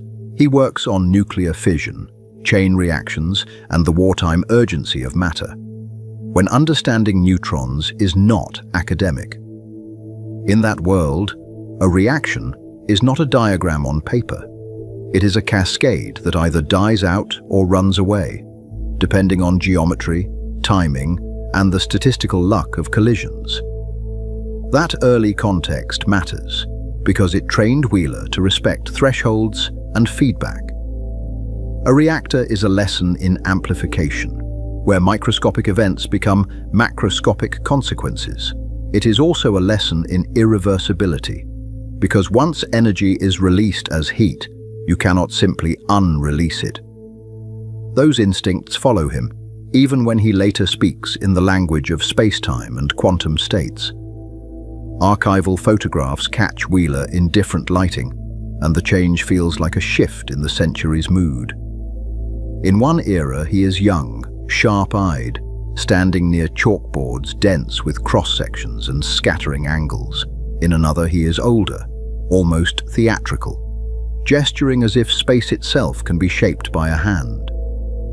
The shift is real because he later helps shape general relativity's modern language, where geometry becomes dynamical and space-time is allowed to respond. General relativity is often introduced as poetry about curvature, yet Wheeler treats it like engineering. The equations do not merely describe a stage where matter moves. They say the stage has elasticity, and energy tells it how to bend. In Wheeler's vocabulary, geometrodynamics becomes a way to think. Not particles on a background, but a background that is itself a participant. In that view, geometry is not decoration, but a field with its own degrees of freedom. Curvature can propagate as gravitational waves, and horizons can behave like one-way membranes. Wheeler is drawn to any place where a boundary becomes physical, because boundaries are where accounting becomes sharp. You can almost see the later information questions taking shape inside the earlier gravitational ones. Wheeler trains students who define the century, and he keeps returning to foundations because the foundations keep refusing to settle. He moves between the biggest scales and the smallest scales, looking for one rule that does not blink. He sees quantum theory and gravity as two dialects describing one underlying account, and he suspects the translation is not optional. The discomfort is not aesthetic, because mismatched rules imply mismatched ledgers. Everett's thesis passes through Wheeler's hands, and Wheeler feels the danger in a way that is both scientific and social. He wants the equations taken literally, because he distrusts vague exceptions. Yet he fears the cultural backlash, because splitting worlds sounds like metaphysics smuggled into physics. He also senses that the measurement problem is not a side puzzle. It is a sign that the notion of a thing is unstable. The measurement problem is easy to state and hard to live with, because it attacks the everyday idea of a single outcome. The Schrödinger equation evolves the wave functions smoothly, spreading amplitudes across possibilities. A measurement, as usually described, produces one outcome with a definite value. Where exactly does the smooth evolution become a single fact, and what physical process marks the boundary? Across decades, Wheeler's suspicion condenses into a phrase that sounds like a slogan, which is part of why it is remembered. He calls it from bit, and he means it as a unifying hunch rather than a finished doctrine. Physical it, the thing you point at, the detector event, the particle track, arises from informational distinctions that can be registered. The phrase is compact, but the claim is demanding, because it asks for a physics of registration. Wheeler does not mean that the universe is made of human language, or that reality waits for English nouns. He does not mean computer screens, code, or a cosmic spreadsheet. He means that at the bottom, physics is about answers to yes or no questions, because experiments resolve alternatives. A particle here or there, a detector clicked or not, a correlation present or absent. Pause on that word. Question. In physics, a question is not a conversation, and it is not a subjective act of curiosity. It is an interaction that forces a system into a set of mutually exclusive outcomes that can be told apart later. The apparatus is a filter that sorts possibilities into bins, and the bins are the beginnings of bits. What matters is not what we feel, but what the world can reliably distinguish. Information, in this operational sense, is not a vibe or a platitude. It is the count of distinguishable states a system can reliably occupy under real noise and real perturbations. It is also the structure of correlations between systems, which determines what can be known, predicted, and verified. Correlation is the quiet engine here. Without it, a record is just a fleeting fluctuation. A bit is not an abstract 0 or 1 floating in mathematics. A bit is a physical distinction that can be recorded and later checked, which means it must be encoded in matter or fields. It requires stability against noise, and it requires a mechanism that makes alternatives mutually exclusive in practice. A scratch on a disk, a charge on a capacitor, a magnetization direction in a domain. Each is a small physical asymmetry that can persist. That persistence is already a clue about cost, because stability is never passive in a warm universe. To keep a bit stable, you often need an energy barrier that suppresses random flips. Thermal agitation is always trying to blur your distinction, and engineering is the art of building walls high enough. If the wall is too low, the bit leaks away. If the wall is too high, switching becomes expensive. Quantum theory complicates this because the state is not a single alternative, at least not before measurement. Before any readout, the wave function encodes many possibilities with phase relations, and those phases are not decorative. They are the bookkeeping that allows interference, the cancellation and reinforcement that makes quantum algorithms special. Phase is the difference between a mere mixture and a coherent superposition, and the device lives or dies by that difference. Measurement produces one outcome, and that outcome is a bit carved out of a larger space. The carving is not free, and it is not only epistemic, as if it were merely about our ignorance. To get a stable outcome, the world must create a record that resists reversal. And resisting reversal is a thermodynamic statement. A fact is not just selected, it is stabilized. Decoherence spreads witch path information into the environment, and the record becomes effectively permanent.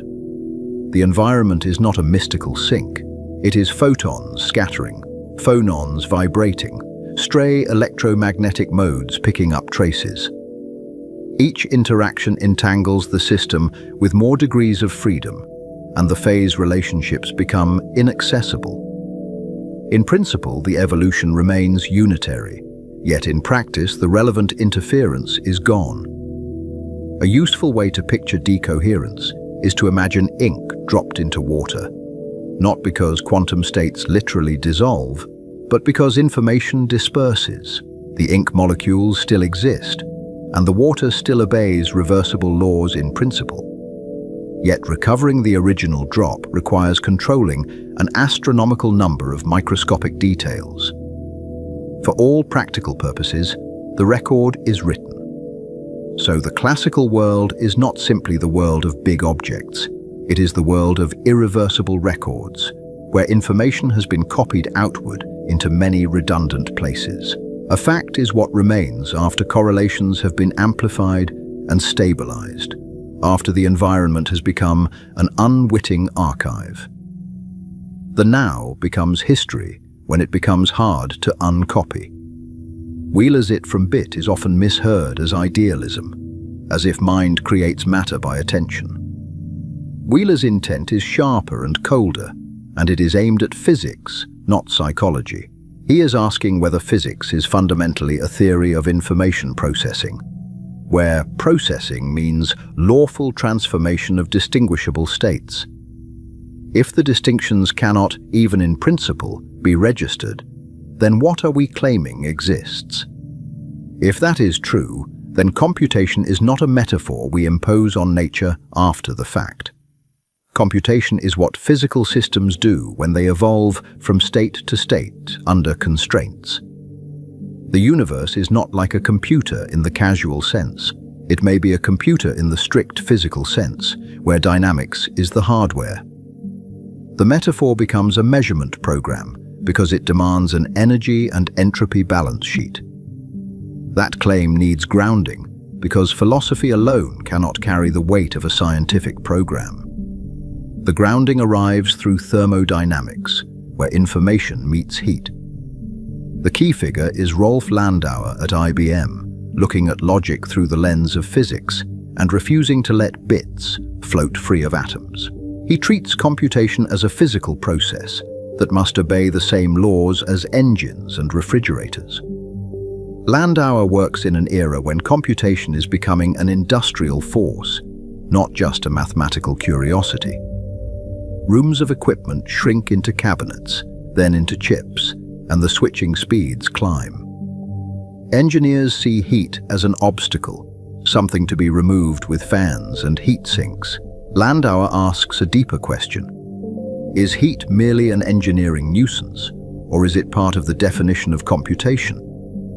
In other words, is there a minimum heat you must pay to make a logical operation real?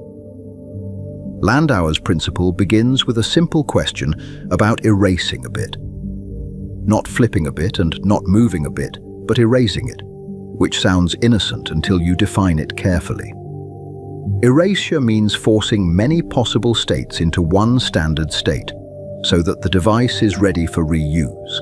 It is the act of making a memory blank in a way that is reliable, not merely hopeful. In a memory element, unknown can mean either 0 or 1, and both are allowed. Erasure takes that set of possibilities and compresses it into a single outcome, like always resetting to 0. That many-to-one mapping is logically irreversible, because you cannot reconstruct the input.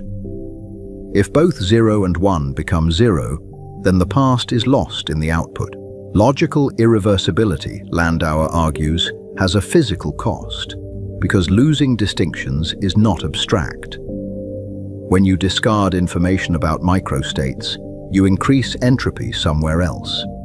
The missing detail does not vanish.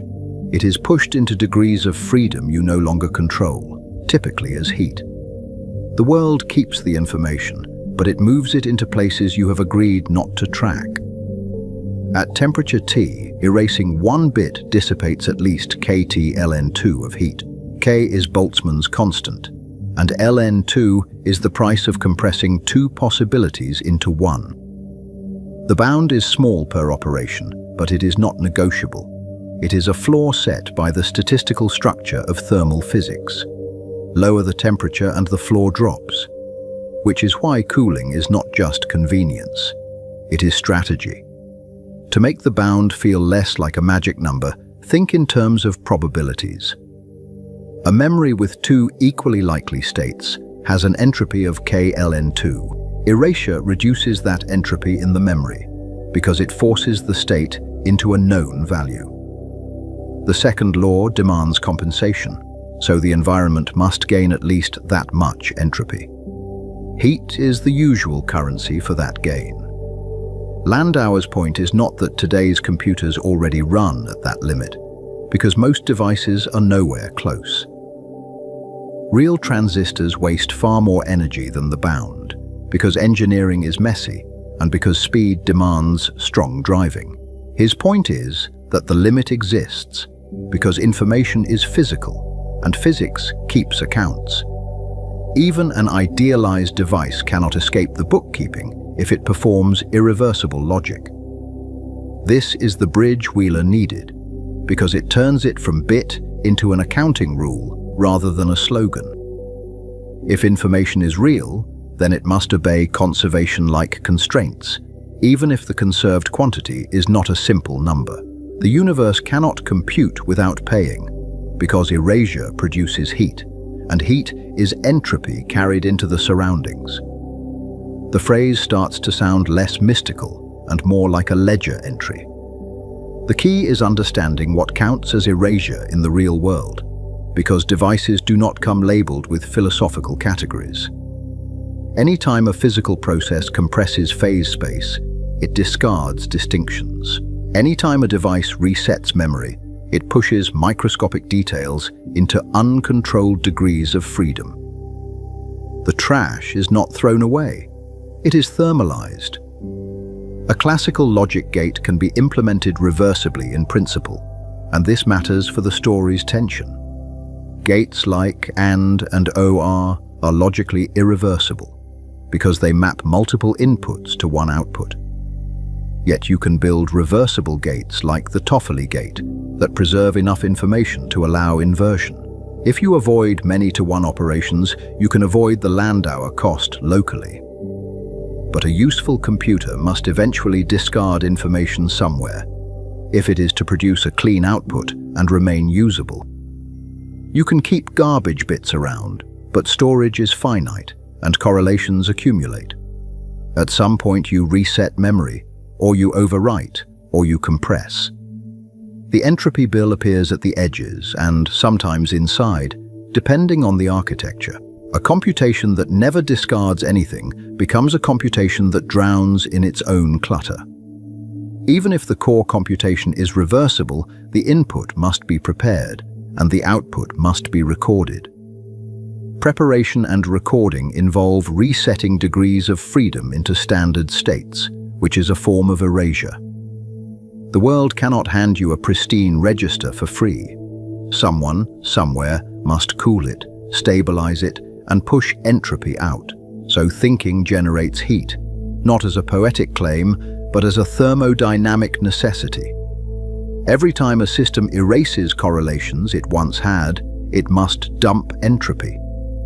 Computation requires physical irreversibility somewhere in the total process, even if parts of the evolution are reversible, like idealized mechanics. The irreversibility can be hidden, delayed, or exported, but it can't be abolished. We can see this in the most mundane places, because the universe leaves receipts in the form of warm metal and spinning fans. CPUs heat up when they switch, because real transistors are lossy, and because interconnects have resistance. Memory is constantly refreshed, because charge leaks, and because error rates rise with temperature. The sleek laptop becomes a small heater on your desk, and that is not an accident. Data centers make the point impossible to ignore. Rows of racks stretch into the distance under harsh white lighting, and the air itself becomes part of the machine. Cold aisles and hot aisles channel flow like engineered weather. The cloud is not weightless. It is a thermodynamic machine that moves energy, pumps heat, and consumes infrastructure. The numbers scale from the microscopic to the planetary, and the scaling is the story. Billions of operations per second become megawatts of power and rivers of waste heat. Cooling towers vent warmth into the sky, and backup generators wait like silent animals.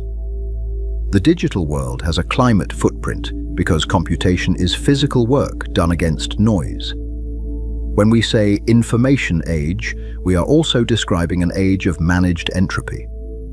Brains are not exempt, even if their architecture is different and their goals are not arithmetic. Neurons fire, ion gradients reset, neurotransmitters recycle, and metabolic energy becomes heat. The brain runs on electrochemical potentials maintained by molecular pumps. Those pumps restore order locally by exporting entropy, and the body carries the cost away in warm blood. Thermal cameras make this visible in a quiet way. A forehead glows slightly warmer after effort, and a handprint lingers on a table. The heat is small, but the principle is the same. A mind is a computation embedded in chemistry, and chemistry must pay Landauer somewhere, even if the accounting is distributed across many processes. The bill is paid in glucose and oxygen, then written out as warmth. This is not a reduction of thought to mere heat, and it is not a dismissal of meaning or experience. It is a constraint on any physical implementation of memory and decision, whether silicon or neurons. If a system makes stable distinctions, it must manage entropy, and managing entropy means exchanging energy with an environment. The mystery remains, but it is now constrained by physics. Now return to quantum measurement, because measurement is where bits are minted. A measurement outcome is a record stored in a macroscopic apparatus and its environment, not just a number in an observer's head. That record is created by amplification and by irreversible coupling to many degrees of freedom. The pointer moves, the voltage spikes, the detector avalanche spreads. In the lab, readout often looks like a pulse and a trace on a screen. Underneath, it is an engineered instability. A tiny quantum difference nudges a system into one of two macroscopic basins of attraction. Once the avalanche starts, it recruits countless electrons, phonons, and photons, and the environment learns the answer. The apparatus does not merely observe, it commits. Decoherence explains why branches stop interfering, but Landauer explains why records become costly. Recording is not just entanglement, it is entanglement plus irreversibility, and irreversibility has a thermodynamic signature. The classical world is the world where information has been paid for in heat, because stable records require entropy export. A robust fact is a cooled, amplified, and redundantly copied correlation. This reframes the measurement problem as an information economy problem, which is both clarifying and unsettling. The universe does not hand out definite facts for free. Definite facts are stabilized by thermodynamic processes that dump entropy into the environment, and the environment becomes the ledger that prevents reversal. If you want a world with durable outcomes, you are also asking for a world that runs an entropy budget. A quantum computer lives in tension with this economy, and that tension is visible in its hardware. It needs coherence, which means it must avoid uncontrolled information leakage into the environment. Yet it also needs readout, which means it must create irreversible records at the end, because an answer that cannot be recorded is not an answer you can use. Even error correction is part of the bargain because it fights noise by spending resources. So the quantum advantage is not only about many branches or many amplitudes. It is also about delaying the moment when information becomes classical, delaying the moment when the environment collects its copy. The refrigerator and shielding are not only protecting phases, they are postponing thermodynamic bookkeeping, keeping the system from paying too early. The computation is a careful deferral of irreversibility. This is why the opening hook feels different in this chapter. The 200-second miracle is not just a victory over classical simulation or a headline about supremacy. It is a controlled negotiation with the cost of information, where coherence is preserved and erasure is managed. The machine is not only computing, it is budgeting entropy. If information has a thermodynamic price, then reality is not free to compute arbitrarily. There are limits to how much can be known, stored, and erased per unit energy and per unit time. Those limits are not merely practical. They are written into the second law, and they make the laws of physics look like rules of an information economy. The universe can be lavish with possibilities, yet strict with records. That economy has a strange feature. You can shuffle information around almost for free if you do it reversibly. You can also hide information in correlations, which quantum systems do naturally. But when you demand a clean, standardized memory state, you are asking for compression. Compression is where the bill comes due, because you are throwing away alternatives. Wheeler's arc then reads like a long attempt to unify these constraints across domains that seem unrelated. General relativity teaches that geometry responds to energy and momentum, and that horizons behave like one-way surfaces. Quantum theory teaches that outcomes are tied to information and measurement, and that evolution is unitary in closed systems. Wheeler suspects the missing link is that space-time itself might be an informational construct, shaped by what can be distinguished. The suspicion gains teeth when we look at the most extreme thermodynamic objects, where gravity and heat become inseparable. Black holes are not just gravitational traps. They are information puzzles with a surface you cannot look past. They swallow matter, radiate heat, and seem to threaten the bookkeeping of quantum theory. They force the question, what counts as a record when the recorder disappears behind a horizon? A black hole has entropy proportional to its horizon area, not its volume, and that is a clue with sharp edges. In ordinary matter, entropy scales with the number of microscopic constituents, which scales with volume. In a black hole, the scaling suggests that information storage in gravity is strange. It suggests that space-time might encode information on boundaries, as if reality is compressed onto surfaces. Visually, the horizon is almost too clean.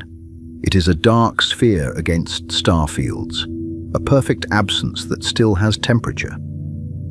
The idea that a black hole is hot, radiating faintly like a coal, sounds contradictory until you follow the quantum field theory. Hawking's calculation shows that horizons are not passive. They create radiation because vacuum fluctuations are distorted by gravity. Hawking radiation raises the sharpest version of the question. If black holes evaporate, what happens to the information about what fell in? The detailed correlations that defined the initial state. If information is lost, quantum mechanics breaks its own rule about unitary evolution. If information is not lost, then it must be encoded somehow in the radiation, in correlations so subtle that they look like noise.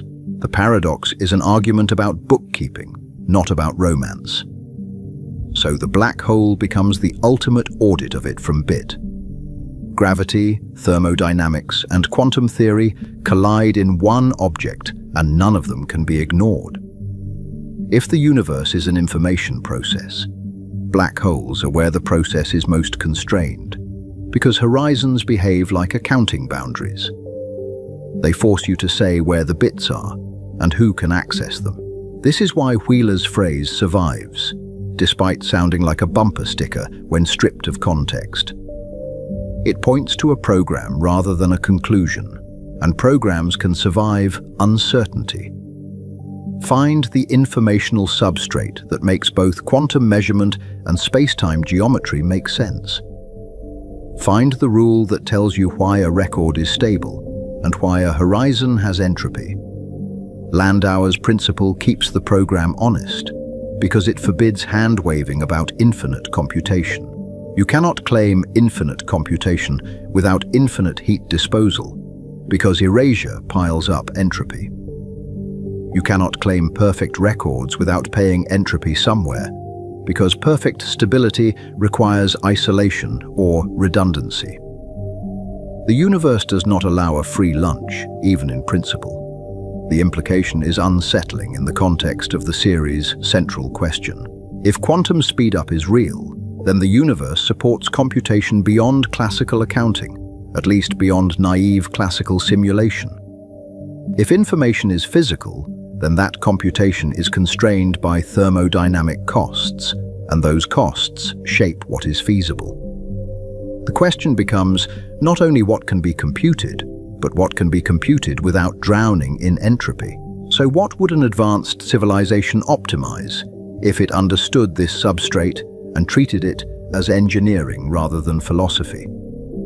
It might not chase raw energy alone, or raw matter alone, because energy without a cold sink is trapped. It might chase low-entropy resources, cold reservoirs, and architectures that minimize erasure. It might value temperature gradients the way we value fuel. It might also chase reversible computation, not as a niche trick, but as a survival strategy.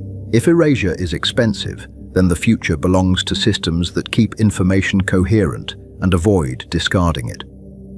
The deepest form of efficiency is not faster clocks. It is fewer irreversible steps, fewer moments where possibilities are crushed into one. That idea loops back to many worlds in a new way, and the loop is tight. Branching is what happens when information leaks and records become irreversible, because the environment locks in alternatives. A civilization that can control leakage can control branching, at least locally. It can decide when a system must pay the cost of becoming classical. Now the horror shifts from multiplicity to economics. The universe is not an infinite free playground of computations, where you can explore every possibility at no cost. It is a constrained ledger where every stable bit has a heat shadow, and every clean reset leaves a warm trace. The shadow is not moral, it is physical. Even our sense of a single classical history becomes a thermodynamic artifact, which is a strange thought to sit with. We remember one outcome because the environment has paid to make that outcome redundant, copied into many places. The past is the set of records that were expensive enough to persist, and forgetting is what happens when records are allowed to dissolve. In that sense, memory is a kind of cooled-down correlation. This also suggests a new way to interpret the quantum computer's strange power. The device is not merely sampling from a distribution as if it were a fancy random number generator. It is temporarily maintaining an informational structure that the warm universe usually destroys, preserving phase relations that would normally be taxed away by decoherence. The surprise is not that it computes, but that it holds the line against thermalization. The machine is a small region where the information economy is bent, because the environment is kept from collecting its usual taxes. Coherence is a kind of credit, and decoherence is the interest coming due. The longer you hold coherence, the more carefully you must isolate, cool, and correct. The bill is delayed, not erased. If that is the substrate, then space-time itself may be downstream of information constraints, which is Wheeler's deeper temptation. Geometry could be the large-scale bookkeeping of correlations, the way a thermodynamic variable summarizes countless microstates. Gravity could be the macroscopic behavior of information under compression, the way pressure emerges from molecular motion. The analogy is not proof, but it is a direction. We are not proving that here, and we are not claiming the final theory is already in hand. We are setting the direction with the tools we have earned. Wheeler's journey points from particles to geometry to measurement to information, and Landauer's bound tells us the journey has a price tag. The price tag is what makes the story scientific, because it can be checked. Now we need the modern synthesis that makes the hint concrete, and modern physics has been inching toward it. In recent work, entanglement stops being a curiosity and becomes a building material, because it is the structure that defines what is correlated with what. Space-time geometry begins to look like a pattern of quantum correlations, a kind of emergent order. The question becomes practical. What does it cost to maintain that pattern against decoherence? The story now turns to a startling modern synthesis. Entanglement may stitch space together, and wormholes may be another name for quantum links. If it from bit is right, then the next chapter asks what space is made of when the bits are entangled, and what the universe is paying when it keeps them that way.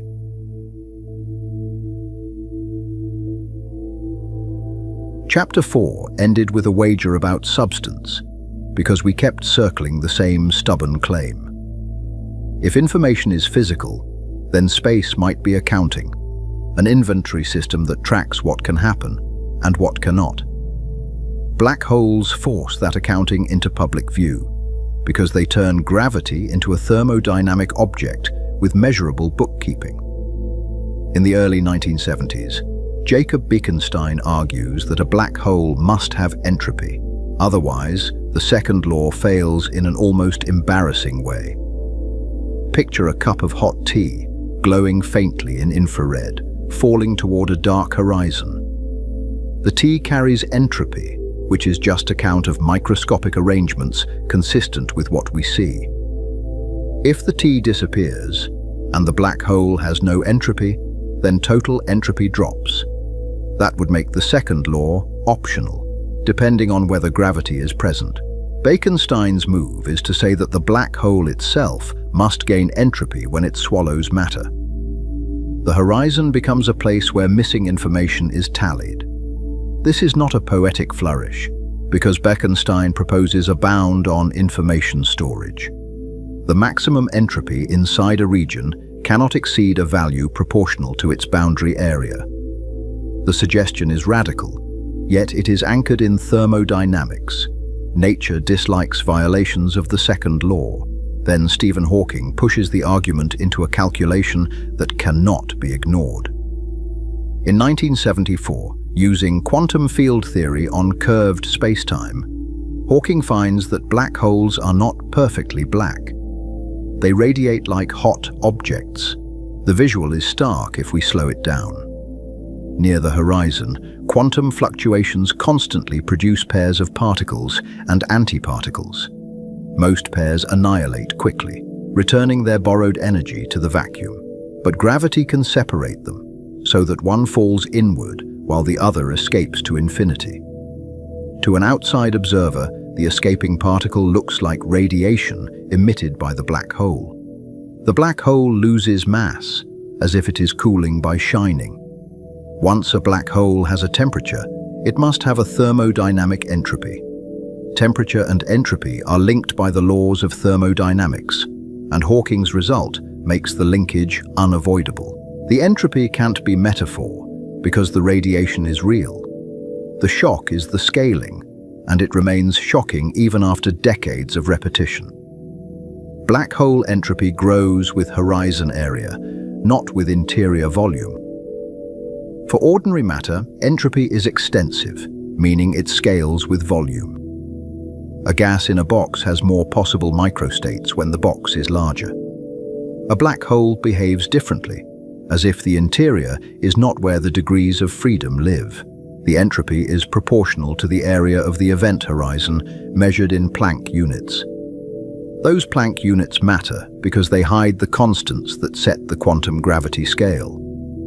The formula contains Newton's constant, the speed of light, Planck's constant, and Boltzmann's constant. It is a compact collision of gravity, quantum theory, and thermodynamics. If entropy counts microscopic possibilities, then the microscopic possibilities seem to live on a surface. The horizon behaves like a physical membrane that stores information. It is as if the universe keeps its deepest records on boundaries, not in volumes. That is the first hint of holography, and it lands like a change of perspective. A three-dimensional region might be fully described by information on its boundary. The boundary description is not a compressed summary, but a complete alternative formulation. Use an intuitive picture, then strip it of comfort, because the intuition is both helpful and misleading. A 3D scene can appear on a 2D screen, and we accept the trick because we know the screen is an approximation. In holography, the boundary is not a projection that loses detail. Instead, the boundary is a ledger that is mathematically sufficient, with no missing entries. Every bulk event has a boundary encoding, even if the encoding looks nothing like the event. The surface does not display the world. It defines the world. On screen, show a rotating black hole silhouette, then overlay a thin glowing shell around it. Let the shell fill with shifting symbols, as if it is a living spreadsheet. The point is not that the horizon is literally a screen, but that it behaves like one in the accounting. This idea grows from black hole bookkeeping into a general principle, because the logic does not stay confined to collapsed stars. The maximum information in a region seems limited by area, as if nature caps storage by surfaces. Gravity looks like it enforces that cap, because horizons behave like physical boundaries. The historical context matters here, because the holographic principle did not appear from nowhere. Gerard 't Hooft and Leonard Susskind sharpened the idea in the 1990s, motivated by black hole entropy and the information paradox. They argue that a consistent quantum theory of gravity must be holographic in this sense. The information paradox is the pressure behind the story, even when we do not name it every time. Hawking radiation looks thermal, and thermal radiation seems to erase details. If a black hole evaporates completely, where does the information about what fell in go? Quantum mechanics insists on unitary evolution, meaning information is preserved in the full quantum state. Thermality suggests the opposite, because a thermal spectrum looks like a loss of memory. The paradox is not a philosophical itch, it is a clash between two pillars of physics. Holography offers a way to keep both pillars standing, because it changes where the information lives. If the boundary encodes everything, then evaporation can be unitary, even if the bulk description looks forgetful. The horizon becomes a regulator that prevents the bookkeeping from breaking. Now introduce the modern breakthrough that made holography concrete, because principles become useful when they become calculable. In 1997, Juan Maldacena proposes a precise duality, now called ADS-CFT. It states that two very different theories can be exactly equivalent. The visual should shift from the black hole to a clean geometric diagram, show a cylinder-like spacetime with a bright boundary wrapping around it, and a deeper interior labeled as the bulk. Let the camera drift from the boundary inward, then snap back outward as if the boundary has priority. One side is a gravity theory in a higher dimensional bulk spacetime. The other side is a quantum field theory without gravity, living on the boundary of that spacetime. The equivalence is not approximate, and it is not a metaphor. To physicists, this is a duality, meaning two descriptions of the same underlying physics. It is like having two languages that can express the same facts, even if the grammar is completely different. If you compute a quantity on one side, you can translate it to the other side. The conceptual leap is brutal because it denies our default hierarchy. A world with gravity and an extra spatial dimension can be rewritten as a world with no gravity and one fewer dimension. Space-time geometry becomes something that can emerge from non-gravitational quantum information. ADS is a special kind of space-time with negative curvature, and it provides a clean boundary at infinity. Negative curvature means geodesics diverge, and volumes grow faster than in flat space. The geometry feels like an infinite interior with a well-defined edge. CFT is a conformal field theory, a quantum theory with special symmetry that makes calculations tractable. Conformal symmetry means the theory looks the same under local rescalings of distance, so there is no preferred length scale. That symmetry is technical, yet it is also a clue. The clue is that scale becomes negotiable, and in holography scale is tied to depth in the bulk. Roughly speaking, moving inward in RDS corresponds to probing lower energy, longer distance features in the boundary theory. The extra dimension behaves like a scale dimension. The details matter to physicists, yet the message matters to everyone, because it changes what we mean by fundamental. If the duality is true, then the bulk is not fundamental. The boundary theory already contains the full content, including black holes and gravitational waves. Gravity becomes an emergent description of boundary degrees of freedom, like fluid dynamics emerging from molecules. A fluid has waves, vortices, and turbulence, and those are real at the right scale. Yet the fluid is not fundamental, because it is built from atoms. This reframes Wheeler's ET from bit in a sharper dialect. It is not only that physics uses information, but that geometry itself can be encoded as information. The stage is no longer assumed because the stage can be derived. A key point must land cleanly, because it is easy to lose the thread in the mathematics. In ADS-CFT, the boundary theory is ordinary quantum mechanics and quantum field theory, with unitary evolution and no spacetime curvature. Yet the bulk description contains curved spacetime, horizons, and gravitational dynamics. So where does the bulk come from, if the boundary already has everything? The answer that keeps returning is entanglement, because entanglement is the structure that ties quantum systems together. The pattern of quantum correlations in the boundary state determines the shape of the bulk geometry. Make the stitching idea accessible without turning it into fantasy, because the temptation is to anthropomorphize space. Distance is not a primitive number. It is a measure of how strongly systems can influence each other. If correlations are the only real links, then geometry is a map of those links. In ordinary life, we infer distance from travel time and effort, and we treat it as a background fact.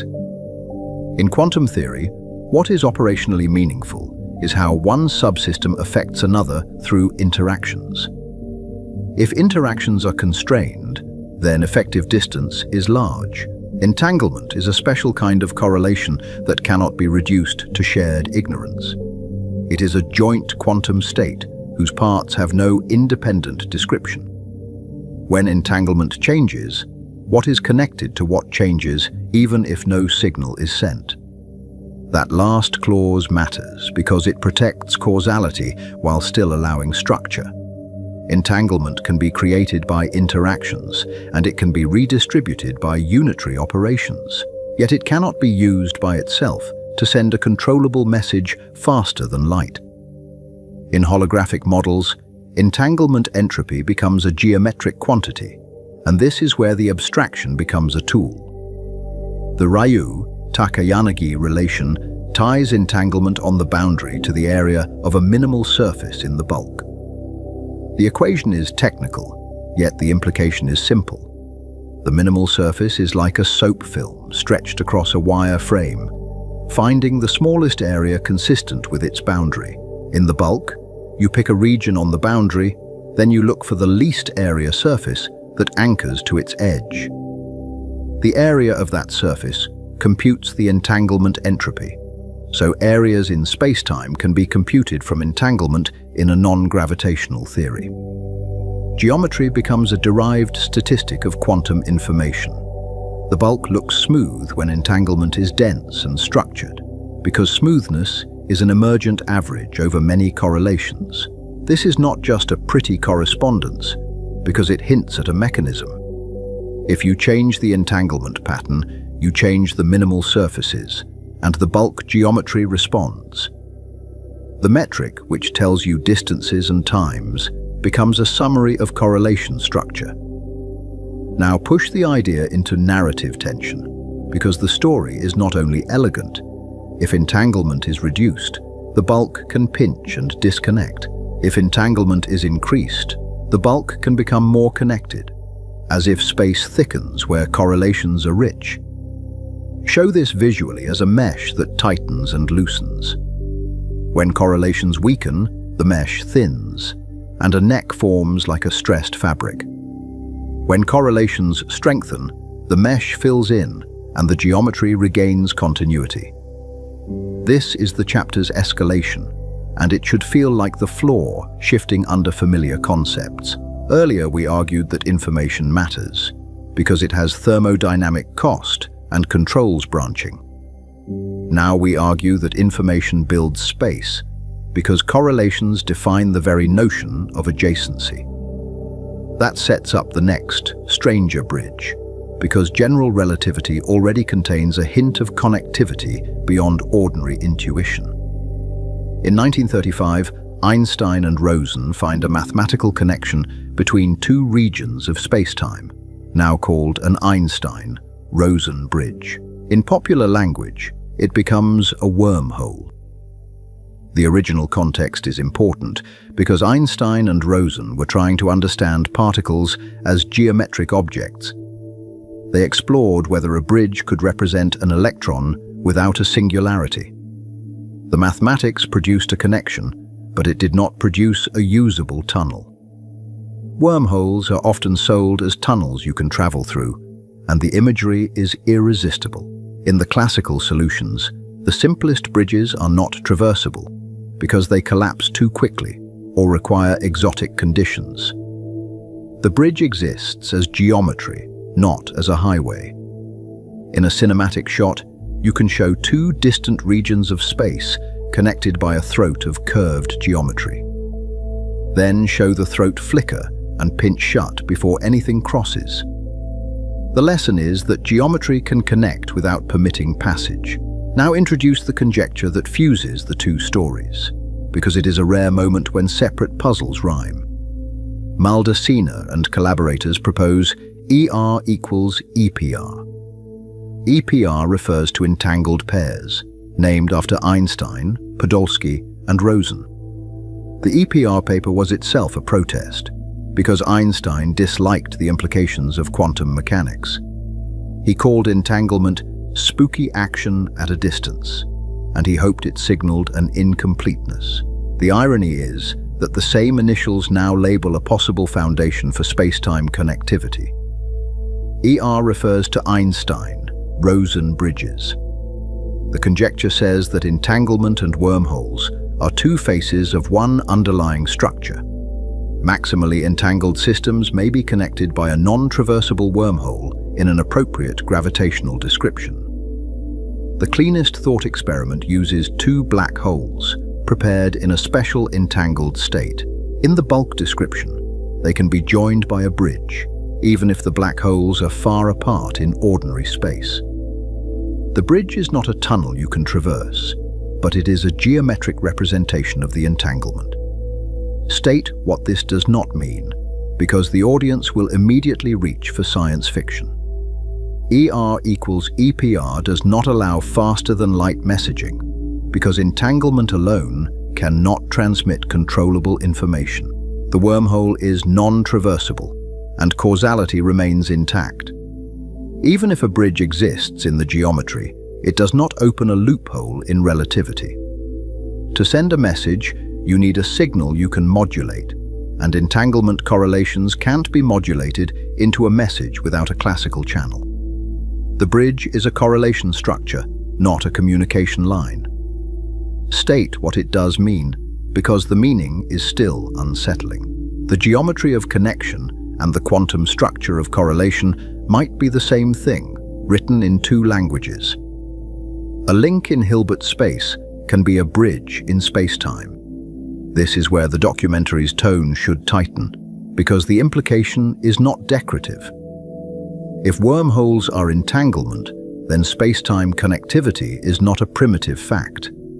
It is a consequence of how quantum degrees of freedom are paired and shared. The horror is subtle, and it is not science fiction, because it attacks the independence of inside. The inside of a region might not be an independent place, because the interior can be reconstructed from boundary information. Going inside might mean changing the description, not traveling through space. In holography, the boundary theory contains operators that can reconstruct bulk events. The interior is not hidden by distance, it is hidden by encoding. The map from boundary data to bulk geometry is complex, yet it is still a map. The encoding is not arbitrary, and it has structure that resembles error correction. In quantum error-correcting codes, information is stored non-locally, spread across many physical qubits. Losing a few qubits does not destroy the logical information, because the information is redundantly encoded.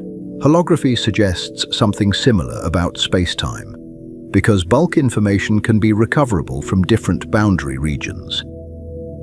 That redundancy is not a minor technicality, because it changes what location means. A bulk event can have multiple boundary reconstructions, depending on what data you access. This reframes the meaning of locality, and it is a direct continuation of the earlier claim about adjacency. 2 points can be far in emergent space, yet close in the underlying quantum network. The geometry we trust might be a coarse-grained story that hides deeper adjacency. Show a network diagram that looks nothing like a map, with nodes connected by weighted edges. Then let that network slowly morph into a smooth surface, as if the surface is an averaged visualization. The viewer should feel that the smooth world is an interpretation, Now connect back to the earlier many worlds tension about probability and records, because the series has been building this pressure. If branches are defined by decoherence and information flow, then spacetime itself may also be branch relative. Different coarse grainings can yield different effective geometries. Decoherence picks out stable records, and stable records define what counts as a classical history. If geometry is also an emergent record, then geometry inherits that conditionality. The same underlying quantum state can support multiple effective classical descriptions, each with its own spacetime story. We do not resolve the Born rule here, but we sharpen the discomfort, because the discomfort is part of the narrative engine. If reality is a universal wave function, then geometry is part of the wave function's emergent structure. Probability becomes a rule for navigating emergent descriptions, not a primitive cosmic dice. Now return to the quantum computer, because it is our experimental handle on these abstractions. A quantum processor is a controllable entanglement factory. Gates create, move, and reshape entanglement patterns across qubits. In the lab, you can watch this indirectly through interference patterns and measurement statistics. You cannot see entanglement with your eyes, but you can infer it from correlations that violate classical bounds. The processor becomes a microscope for Hilbert space structure. If entanglement is geometry, then quantum circuits are sculpting tiny abstract geometries in Hilbert space. The chip is not bending spacetime in the lab, yet it is manipulating the same kind of structure that holography uses. It is building connectivity in the only place quantum theory guarantees, the state space. Visually, show a cold metal dilution refrigerator, cables descending like roots into darkness. Then transition to an animated lattice of qubits, where gates light up edges between nodes. Let the edges thicken where entanglement accumulates, as if a geometry is being woven. This makes the opening hook feel different again, because the earlier speedup now has a new interpretation. In 200 seconds, the processor explored a state space too large for classical bookkeeping. If that state space is the substrate, then the computation is not happening in ordinary space at all. It is happening in a space of relations, where interference depends on global phase structure. The speedup is not just parallelism, but access to a deeper geometry of amplitudes. The machine is a small device that controls the stitching. That stitching has constraints, and those constraints mirror the thermodynamic themes we started with. Coherence is fragile, and entanglement is expensive to maintain in a noisy world. Error correction is not optional if you want deep circuits, because noise is like heat leaking into a delicate accounting system. So the physicality of information returns again, this time as engineering. The cost of keeping qubits coherent is a cost of keeping a geometry intact. When coherence fails, the emergent structure collapses into classical randomness, and the special connectivity disappears. Now widen the civilizational implications seeded earlier, because the documentary is not only about equations. If advanced intelligence learns that space is emergent from information, then expansion outward is not the only path. There is another direction, downward into the encoding that generates space. In that direction, distance becomes negotiable in principle, even if it remains difficult in practice. Resources become patterns of entanglement, error correction, and low entropy control. The valuable territory is not a star system, but a stable computational substrate with deep coherence. This is not a claim that anyone can rewrite the universe at will. It is a claim about what might count as mastery if the holographic view is right. If the boundary description is more fundamental, then manipulating boundary-like degrees of freedom could be more powerful than moving bulk matter. Holography suggests that the bulk world is a useful interface, and interfaces can be optimized. The boundary description can be complete, and it can be more fundamental. A civilization that masters the boundary might treat space-time as a rendered environment. That does not mean the cosmos is fake in a casual sense, because emergence is not illusion. It means the cosmos is emergent, like temperature emerging from molecules. Emergence can be real and still not be fundamental. Temperature is not less real because it is statistical, and neither would space-time be less real because it is encoded. The point is about explanatory direction, because some descriptions are deeper. The deeper description can make the higher one look like a convenient summary. Now build tension with a single, clear pivot, because the narrative needs a hinge. If space is a projection from information, then the notion of travel changes. Going somewhere might mean reconfiguring correlations, not moving matter along a path. In ordinary travel, you carry your atoms through intervening space. In informational travel, the intervening space might be the wrong layer of description. The relevant operation could be to rearrange entanglement, so that what was distant becomes adjacent in the emergent geometry. Wormholes become a symbol of that pivot, because they are geometry that looks like shortcut. In ER equals EPR, the bridge is not carved by digging through space, but by preparing entanglement. The act that creates connection is informational, not mechanical. This is where the chapter's mystery should peak, because the story loops back on itself. We began with black holes as thermodynamic objects that threaten unitarity. We arrive at black holes as geometric objects whose interior may be encoded in entanglement. The black hole information problem becomes a clue rather than a crisis, because it points toward a deeper accounting system. If the boundary theory is unitary, then information is not destroyed, even when the bulk looks like it hides it. The horizon becomes a screen where bookkeeping is enforced. That screen is not passive, and it is not merely a boundary line on a diagram. It is a causal boundary, defined by what signals can reach infinity. It is also a thermodynamic boundary, with temperature and entropy, and those facts suggest microscopic degrees of freedom we do not yet fully see. Now let the visuals linger on a horizon as a shimmering edge, like a heat mirage. Overlay faint grids and code-like textures that drift across it, then fade into Hawking radiation streaming outward. The viewer should feel that the horizon is doing work.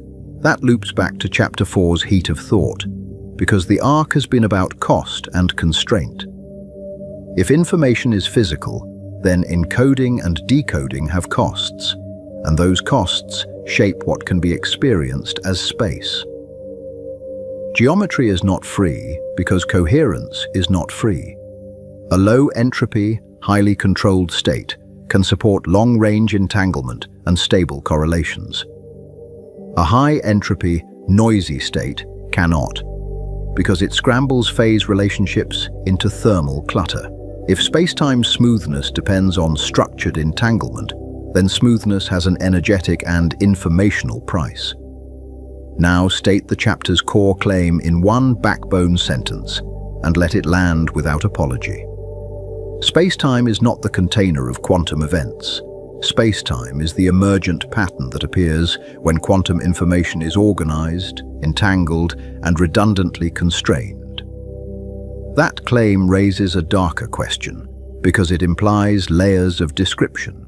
If the universe is layered, with a boundary description beneath the bulk, then what we call reality might be a user-level view. The deeper layer might be where computation is easier, and where civilizations would choose to live. What would it mean to live in a deeper layer if the bulk is an interface? Would experience itself be tied to a particular encoding, the way a video game's world is tied to a rendering engine? Or would experience follow the computation, regardless of how geometry is presented? The thought is unsettling because it changes what we consider progress. We imagine progress as faster ships, bigger telescopes, and wider empires. Yet if the substrate is informational, progress could mean better codes, deeper coherence, and more precise control of entanglement. Now transition toward the sky and the series' broader arc, because we need to bring the cosmic question back into frame. If space-time is emergent, then emptiness in space may not be the main mystery. The main mystery may be where intelligence goes when it stops optimizing for bulk geography. Fermi's question returns with new teeth, because the galaxy is old and the silence is sharp. Where is everybody if the galaxy is old and travel is possible? The physics now suggests a different answer, because the destination might not be out there. They might be down in the substrate, in architectures built from entanglement and error correction. They might be using the bulk as a thin interface, while their real activity runs on deeper degrees of freedom. The bulk could be a display layer, not the main arena. That possibility is not comforting, because it changes what contact would even mean. You do not meet a boundary civilization by pointing a radio dish at a star. You meet it by sharing protocols, encodings, and access to the layer where geometry is compiled. So the silence overhead could be a kind of misdirection, like searching for messages in the wrong file format. We keep scanning the rendered sky, assuming that activity must leave bulk traces. But what if the most advanced activity is optimized to leave almost none? The chapter ends by tightening the documentary's central question, because the threads are now braided. If quantum computation's speed up is best explained by many worlds physics, and if entanglement builds geometry, then the universe is made of branching information that can render space. The next step is to ask why a mature civilization would remain in the rendered layer at all. We now return to the sky, but we return with suspicion. The silence might not be emptiness, and it might not be distance. It might be a migration into the deeper computational layers we have only just learned to touch.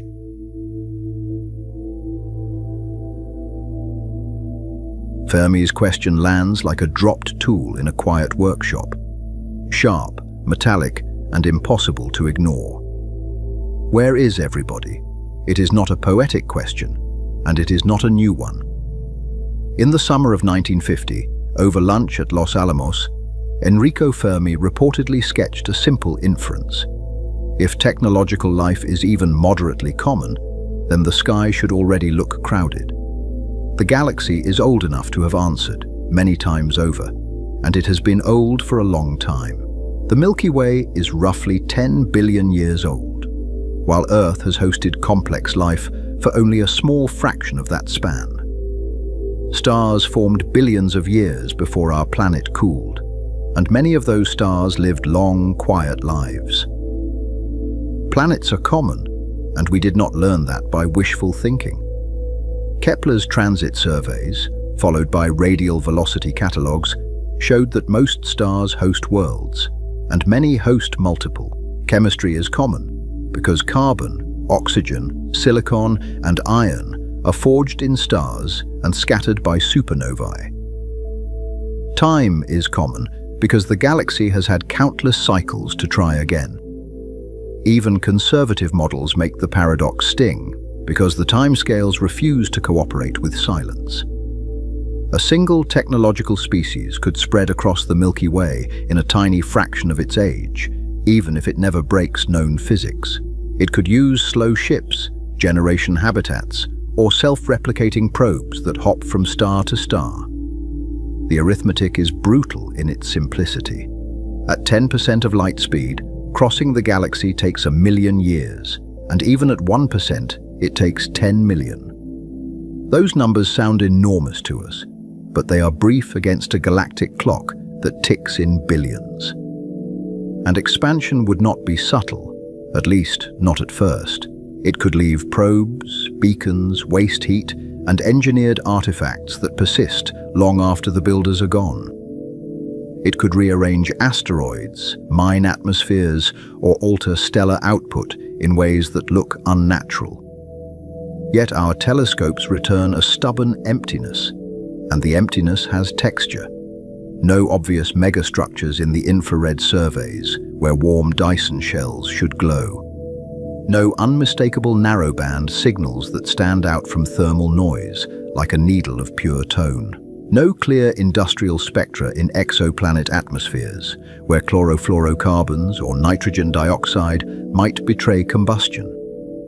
The sky looks natural, even when it should not, and that is what makes the question feel personal. We are not asking whether life exists somewhere. We are asking why the universe does not look engineered, given how old and how large it is. We have learned to treat this as a puzzle of biology and sociology, because those are the levers we understand. We list filters and we argue about priors, and we build stories that make the silence feel survivable. We hope the answer is mundane, because the alternatives sound like verdicts. Start with the simplest foil, the one that preserves our comfort by shrinking the numbers. Maybe life is rare, and abiogenesis is a near miracle that happened once in 1 trillion tries. Maybe complex cells are the bottleneck, because eukaryotes required symbiosis and internal compartmentalization. Maybe intelligence is a fluke, because evolution does not aim for minds, and most niches do not reward them. This line of thought has a scientific backbone, because Earth's own history contains long delays. Life appeared early, but complex multicellularity arrived much later, and technological civilization arrived only yesterday. If any of those steps are improbable, then the galaxy could be mostly quiet. Then the darker foil, the one that keeps life common but makes it fragile. Maybe civilizations self-destruct quickly, and the typical technological phase burns bright and short. Maybe they burn their biospheres, because fossil carbon is easy energy and difficult temptation. Maybe they build weapons faster than wisdom, and their first century of power is also their last. This is not a moral fable, because the physics of energy and the psychology of competition are real constraints. Industrial activity couples to climate, and conflict scales with capability, and complex systems fail in non-linear ways. If the average lifetime of a technological phase is short, then the galaxy could contain many sparks with few enduring fires. Then the ethical foil, which turns silence into restraint rather than death. Maybe they choose non-interference, and they treat young biospheres as protected reserves. Maybe they hide to avoid contamination, because contact would reshape us more than it would teach them. Maybe they watch quietly, like a cosmic park service that values autonomy over spectacle. Even that has precedent in our own debates. We argue about planetary protection, about uncontacted cultures, about whether knowledge can be delivered without domination. A mature civilization might consider overt contact a kind of violence, even if it arrives with gifts. Then the technical foil, which keeps aliens out there but makes them hard to hear. Maybe interstellar communication is hard, not in principle, but in practice, because signals disperse and noise is relentless. Maybe everyone uses tight beams and short bursts, because broadcasting isotropically is wasteful. Maybe we are listening in the wrong band, at the wrong time, with the wrong assumptions about modulation. Radio SETI has searched for decades, and optical SETI has scanned for pulses, and both are limited by coverage. We sample tiny slices of frequency, direction, and time, and we do it with instruments built for astronomy, not for eavesdropping on optimized networks. The silence could be a mismatch of protocols. Each explanation can be true in some cases, and several can be true at once. None of them feels like a satisfying global law, because the galaxy is too varied for a single sociological rule. None of them uses the new toolkit we have built in this series, the toolkit that treats information as a physical substance. We have been asking a space question with a space instinct. We have been searching the sky for footprints, assuming the frontier stays outward. That instinct is understandable, because our history is written in migrations and maps. We crossed oceans, then continents, then the atmosphere, and each frontier looked like more room. When we imagine advanced life, we imagine more ships, more colonies, and louder signatures. Now return to the lab, because the lab changed our accounting, and it did so in a way that feels like a crack in the wall. In 200 seconds, 53 qubits did what classical machines could barely shadow, not by being faster in the usual sense, but by being different. The speed-up looked like extra reality, borrowed from somewhere we do not see. To be precise, the experiment sampled from a distribution produced by a random quantum circuit, and the classical simulation cost exploded. The point was not that the task was useful, but that the scaling was merciless. Hilbert space grows exponentially, and classical memory and time do not. If many worlds is even partly the mechanism, then reality has a hidden dimension of abundance. The computation is not only in space, where you can count atoms and wires. It is in state space, in the branching structure that ordinary life never learns to touch. That changes the Fermi paradox's geometry, because it changes what where can mean. The question becomes not only where everyone is in space-time, with coordinates and distances. The question becomes where everyone is in the space of physical possibilities, where the axes are coherence, entropy, and control. This is where the story stops being about distance and becomes about direction. A civilization can expand outward, or it can turn inward. The inward turn is not mystical retreat, and it is not a rejection of the universe. It is optimization under thermodynamic constraints, the kind that does not care about our romance. It is the recognition that computation is the scarce currency, not territory, and that territory is only valuable insofar as it supports low-entropy processing. Landauer already gave us the price of erasure, and the price is written in the language of heat.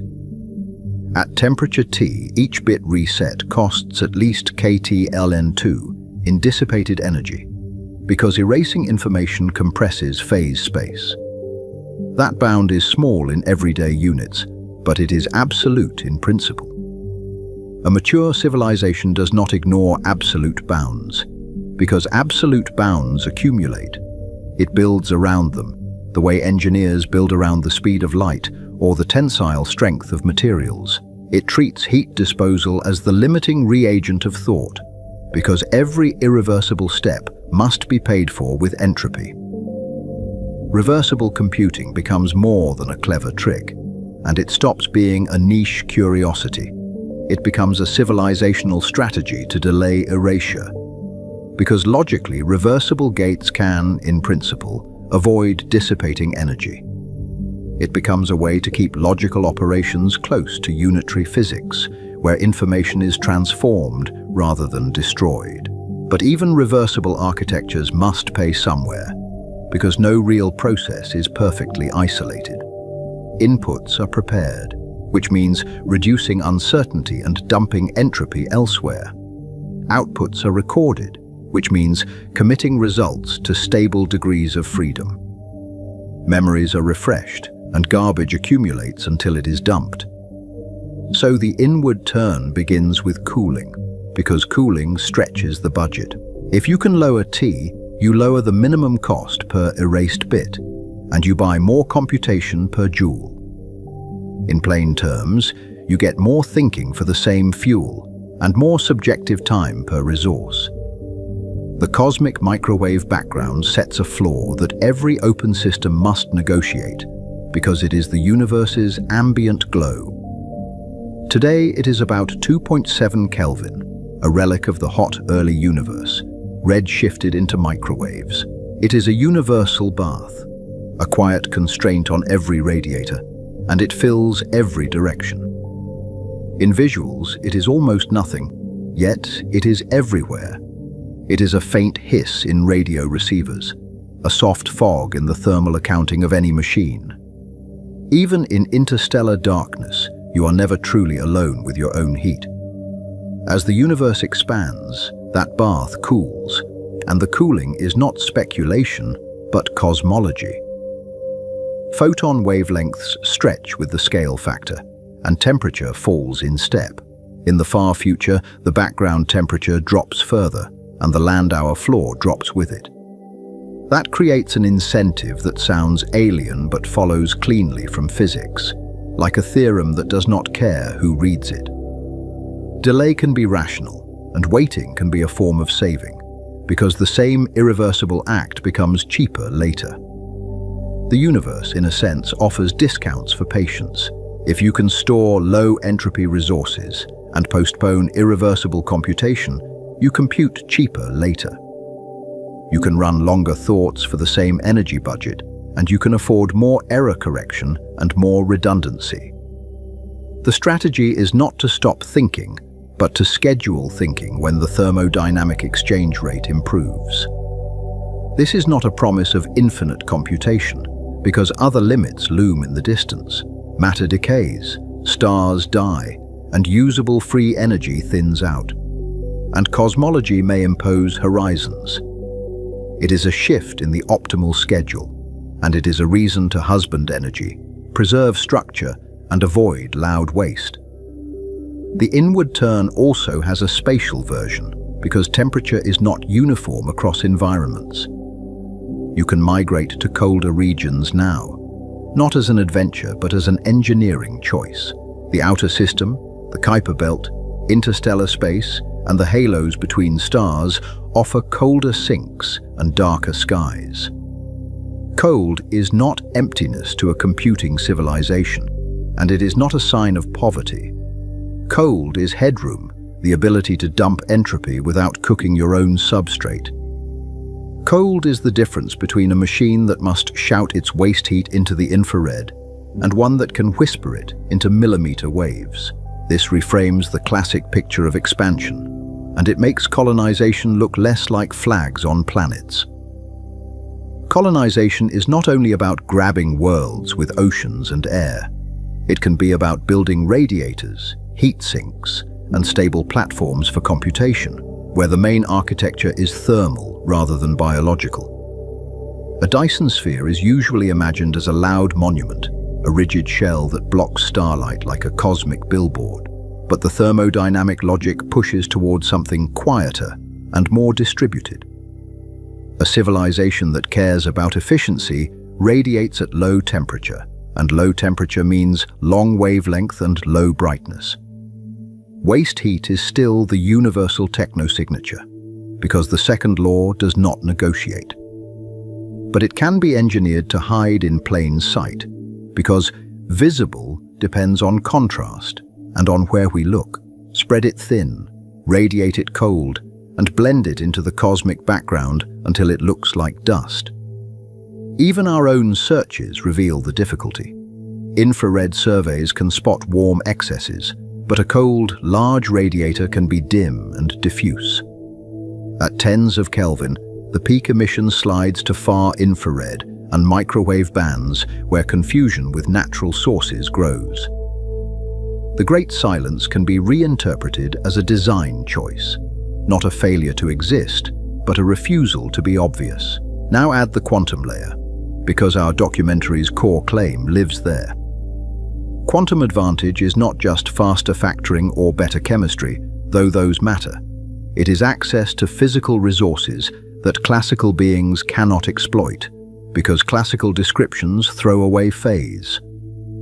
A quantum computer is an entanglement engine, and entanglement is a kind of coordination that has no classical analog. It uses interference to steer amplitudes through an astronomically large Hilbert space, where the number of basis states doubles with every qubit. It delays decoherence to keep that space usable long enough to do work. If that capability scales, it becomes a civilizational attractor because it multiplies what can be designed.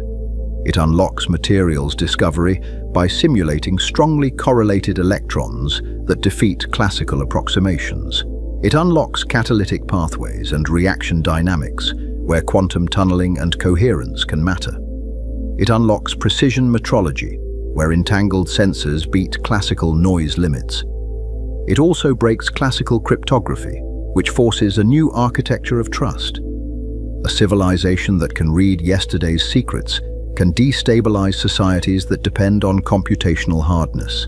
So quantum capability does not merely add power, it reshapes incentives, and it pushes toward protocols that are information theoretically secure.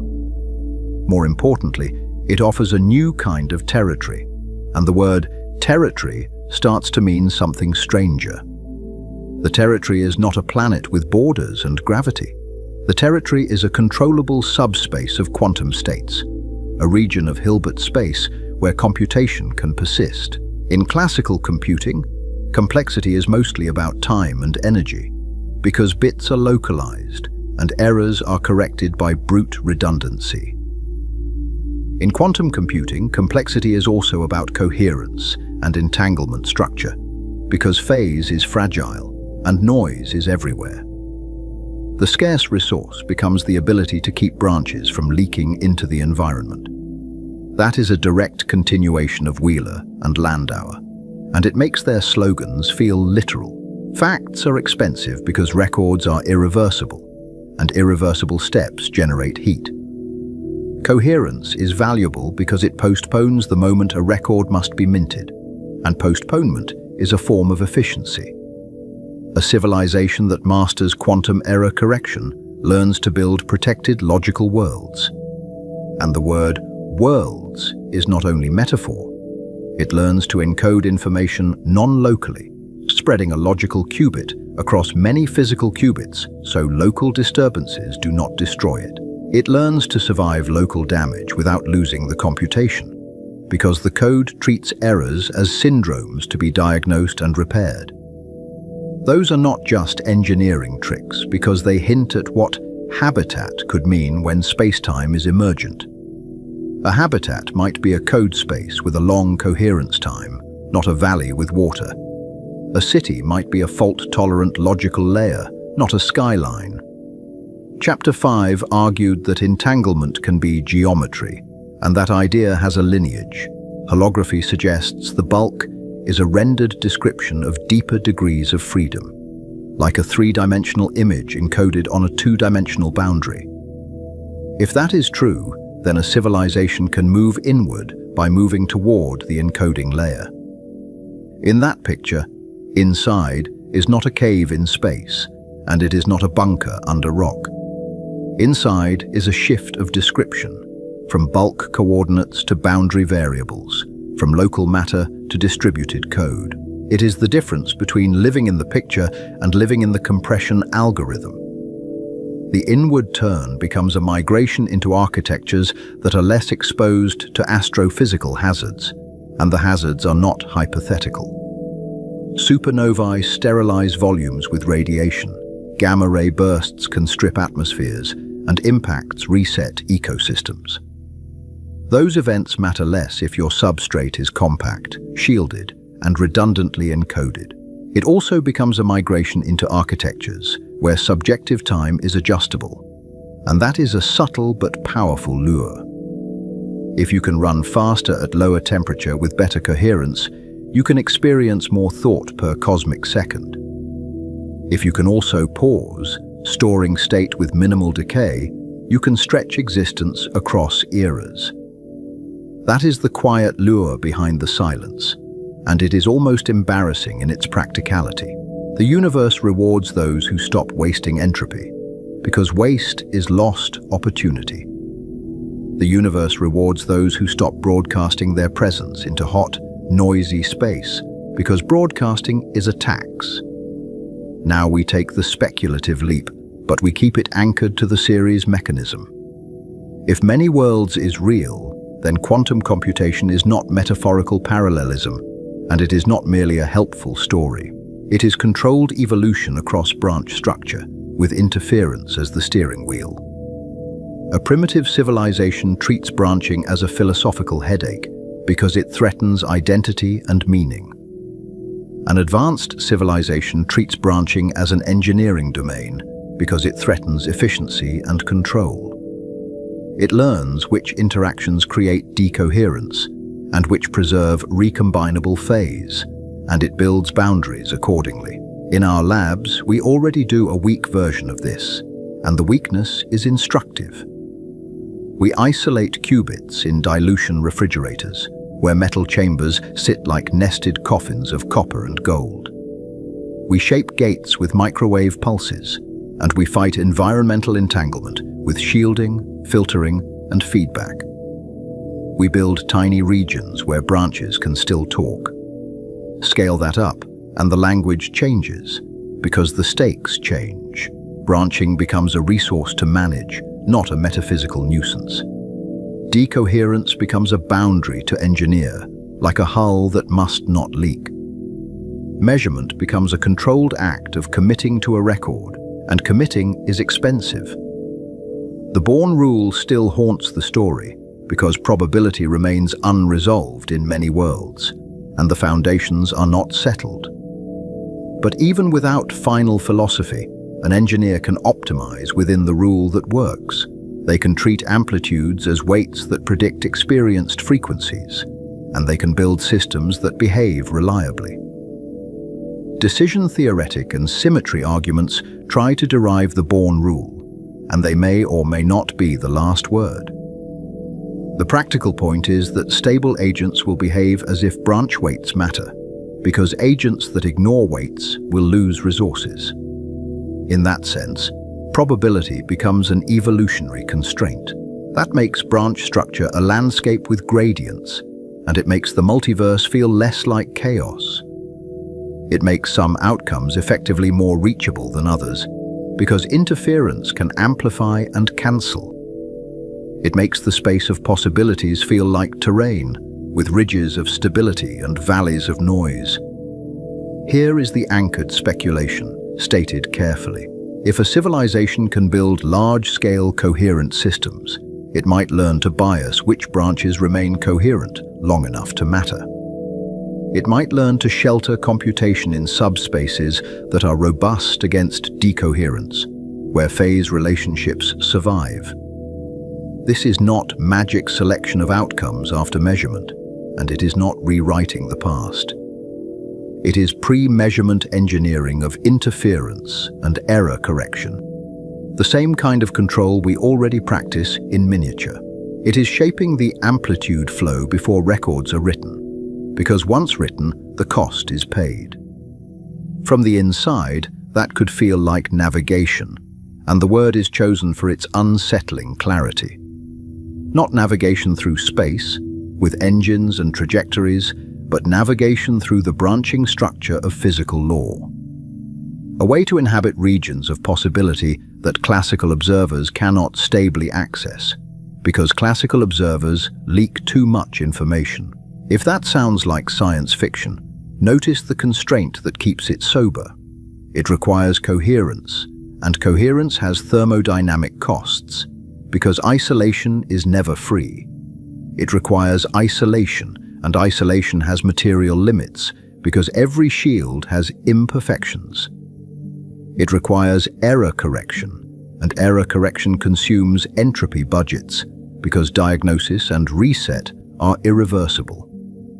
So the inward turn does not abolish physics, and it does not grant omnipotence. It obeys physics more strictly than we do, because it lives close to the bounds. It treats the second law as the map, not the enemy, and it treats noise as the main adversary. Now connect the holographic thread directly to Fermi, because the paradox is really a question about channels. If space-time is emergent, then broadcasting into space-time is not the only communication channel. It may be the least efficient channel for advanced minds, like shouting across a room while ignoring the fiber network in the walls. A boundary description suggests other interfaces, and we should be humble about what we can't yet formalize. Correlation-based signaling could exist, where patterns are shared without obvious bulk carriers. Shared entanglement resources could serve as scaffolding for protocols that look like noise to bulk observers. Computation could occur in ways that never need to radiate a loud beacon. Even their waste heat can be disguised, because they can choose where and how to dump entropy. They can radiate at wavelengths we rarely monitor, because our surveys are biased toward what our atmosphere and detectors prefer. They can radiate from cold regions we do not associate with life, because we associate life with liquid water and sunlight. The Great Silence then becomes a signature, not an absence, and the signature is subtle. It becomes what you expect if the winners stop playing the outward game, because outward play is inefficient. It becomes what you expect if success looks like quiet, because quiet is thermodynamic competence. We keep imagining empires because we are trapped in a biological intuition, and that intuition is not shameful. We evolved to compete for territory and sunlight because those were the currencies of survival on a surface. We did not evolve to compete for low entropy gradients and coherent subspaces because those were not available.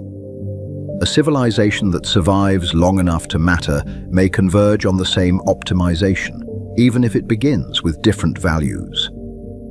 Minimize irreversible operations because erasure is heat. Maximize reversible processing because reversibility is thrift. Move computation to colder sinks because cold is efficiency.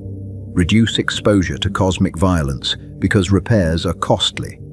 In that convergence, the visible universe becomes less important, and that is the emotional twist.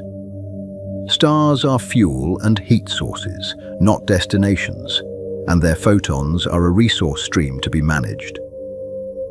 Planets are raw material, not homes, because homes can be virtual and substrates can be compact. The frontier becomes state space, and the phrase stops being metaphor. The frontier becomes the set of controllable quantum degrees of freedom that can host stable computation, where stability is engineered rather than granted. The frontier becomes the code that renders geometry, where place is a derived convenience. This is where the horror sharpens, because it inverts our search image. The sky is quiet not because nobody is there.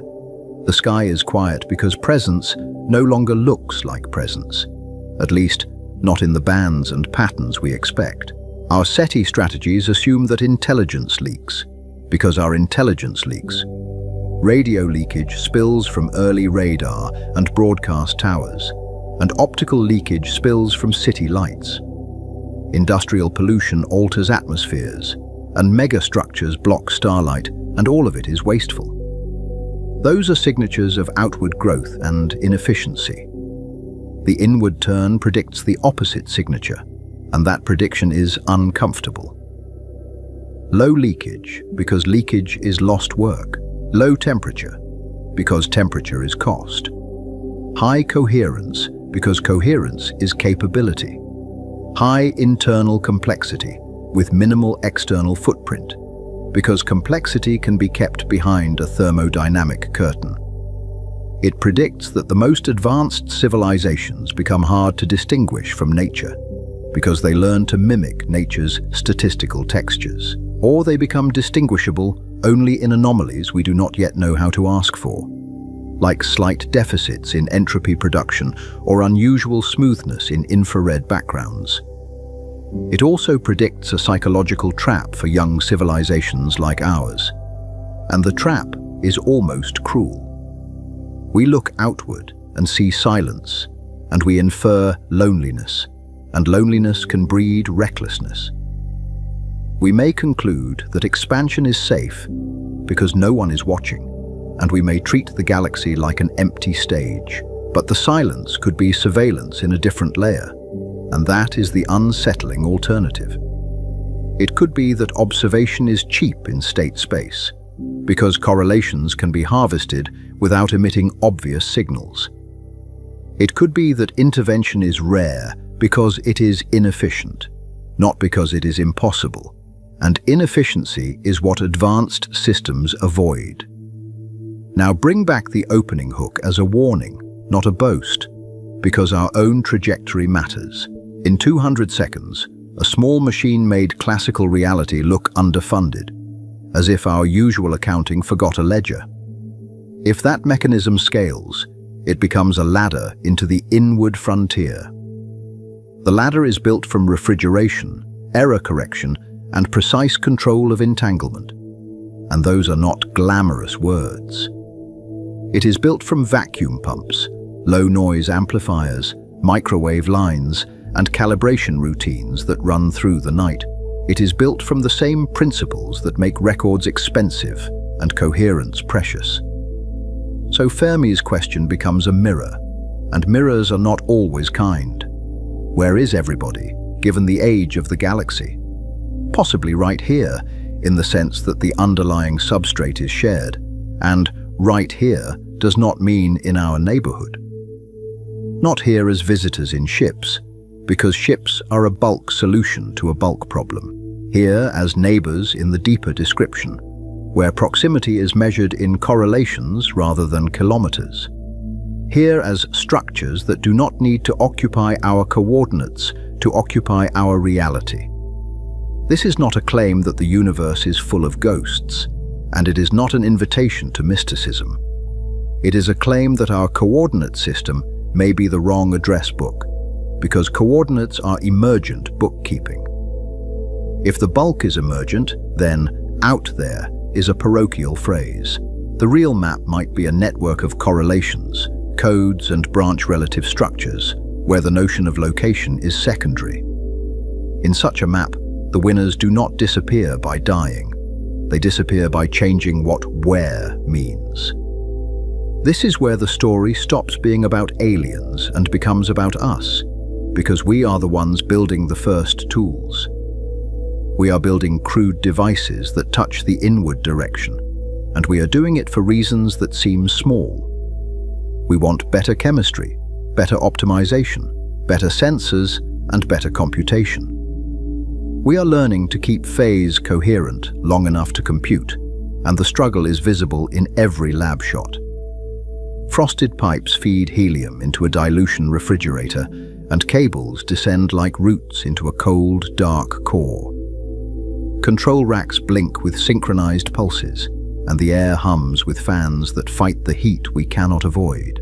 We are learning to protect logical information from local noise, and that protection is a new kind of architecture. We are learning to treat decoherence as an engineered boundary, not a mysterious curse. Every incremental improvement makes the silence more ominous, not because it proves anyone is hiding. It is ominous because it shows that hiding is physically plausible, and plausibility changes how you interpret absence. The Great Filter might not be a catastrophe behind us or ahead of us. It might be a transition, a point where a civilization stops expanding in space and starts expanding in computation. That transition would look like disappearance to outsiders, because the outward signatures would fade. Fewer broadcasts because broadcasts are waste. Less waste heat at detectable temperatures because radiators get colder and larger. Less visible infrastructure because infrastructure becomes compact, encoded, and thermally quiet. More activity would move into colder, quieter, more encoded layers, and the activity would be real. It would be computation, memory, simulation, and design, carried out in substrates that value coherence. It would be civilization as thermodynamics, not civilization as skyline. And if many worlds is the right mechanism, the inward turn has one more unsettling implication. The ultimate habitat might not be a place at all, and it might not even be a structure we can point to. It might be a protected computational subspace, a branch-stable enclave, a reality engineered to be cheap to compute. We do not need to assert that such navigation is possible today, and we do not need to pretend the path is clear. We only need to notice that our best physics does not forbid the direction. It points toward it again and again whenever we follow the costs. Now we return to the original door in the lab. We built a machine to compute, and it may be a machine to relocate, not in space, but in description. The final chapter asks what we have started, and what reality must be if the inward turn is the winning move.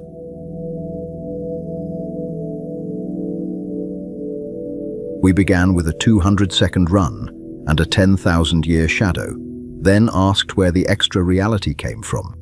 Chapter 7 closes that loop and names what the door implies, because the result is not a stunt. It is a measurement of what the world allows when we stop forcing it into classical bookkeeping. A quantum speedup is not magic, and it is not a trick of better engineering alone. It is a signature that nature computes with amplitudes, phase, and interference, not with classical probabilities. In the lab, that distinction is visible as a pattern. Many paths contribute, and their phases decide whether they add or cancel. Classical randomness is just ignorance about which outcome will occur. Quantum randomness begins earlier, in complex numbers whose angles matter, and those angles can be engineered. A gate is not merely a switch, it is a rotation in a high-dimensional space, quiet, precise, and brutally sensitive to noise. The chip does not store 253 classical numbers in hidden memory. It steers a single quantum state whose dimension grows exponentially, then samples a distribution shaped by global phase relations. That state is not a list of answers. It is a structured object whose internal geometry determines what can interfere. When the device works, it is because the hardware keeps those phase relations coherent long enough to matter. Visually, the experiment looks almost disappointing. A cold package, a few cables, a timeline on a monitor. Yet under that metal lid, the state space balloons beyond any classical register, and the computation becomes a choreography of cancellations. The speed-up is the footprint of that choreography, stamped onto a string of classical bits at the end. Deutsches Wege returns as an accounting demand, not a metaphysical dare. Either the wave function is physically real in some sense, or some other layer carries equivalent exponential structure. In other words, you can relocate the cost, but you cannot delete it, because the interference pattern still has to come from somewhere. Many worlds is one clean way to pay the bill, because branching plus recombination makes interference a mechanism. Alternatives can work, but they must still explain why small devices access vast state spaces. If the wave function is only a tool for prediction, then what is doing the predicting with such extravagant capacity? So the speed-up points toward a reality where quantum information is the substrate. The wave function is not just knowledge about the world, it is the world's most compact causal description. It compresses what would be an impossible classical ledger into a single evolving object. And the lab keeps confirming that the compression is real. Now we answer the central question directly, without pretending the foundations are finished. If many worlds best explains scalable quantum computation, then our universe is a branch relative projection of a deeper unitary state. Unitary means no information is destroyed in the underlying evolution, even when our experience feels like a definite outcome. What we call a single history is a decohered slice, stabilized by records that stop interfering. The classical world is what remains after the environment copies information beyond practical recovery. Photons scatter, molecules jiggle, and microscopic differences get amplified into macroscopic facts, facts that are hard to unwrite. Decoherence is not mystical. It is entanglement with everything you are not controlling, and it acts like a one-way leak of phase information into the environment. Once those phases are dispersed into countless degrees of freedom, interference between outcomes becomes effectively impossible, even though the deeper evolution remains reversible in principle. Probability remains the unresolved pressure point, and we keep it honest. In Everett, all outcomes occur, and the Born rule becomes a rule about self-location and rational expectation. The question is not which world happens, but which copy of you will open its eyes inside which record. Decision theory and symmetry arguments try to derive the weights, and engineers use those weights successfully. The documentary's claim is narrower. The success of quantum theory forces a real underlying structure, even if interpretation debates persist. We can argue about metaphysics, but we can't argue with a device that repeatedly lands on the same statistical law. Reinterpret parallel universes in the only way the lab supports. They are not portals for travel, and they are not extra places you can visit with a spaceship. The branches are not stacked like rooms in a hotel. They are dynamically isolated patterns of correlation that stop talking once decoherence locks them apart. They are the bookkeeping implied by unitary evolution, where different outcome records become dynamically isolated. Quantum computation exploits that structure by keeping branches coherent long enough to interfere. The trick is not to create worlds, but to delay the moment when worlds become unable to recombine. This is where the story stops being about weirdness and becomes about resources. Computation is a physical process, and the physical resource is controlled coherence across many degrees of freedom. Coherence is fragile, so the engineering challenge is essentially ecological. Build a protected habitat for phase. Wheeler's "it from bit" is no longer a slogan, because the lab makes it operational. Facts are created when interactions produce stable correlations that can be copied and checked. A measurement is not a magical collapse. It is an information copying event that leaves durable traces in many places.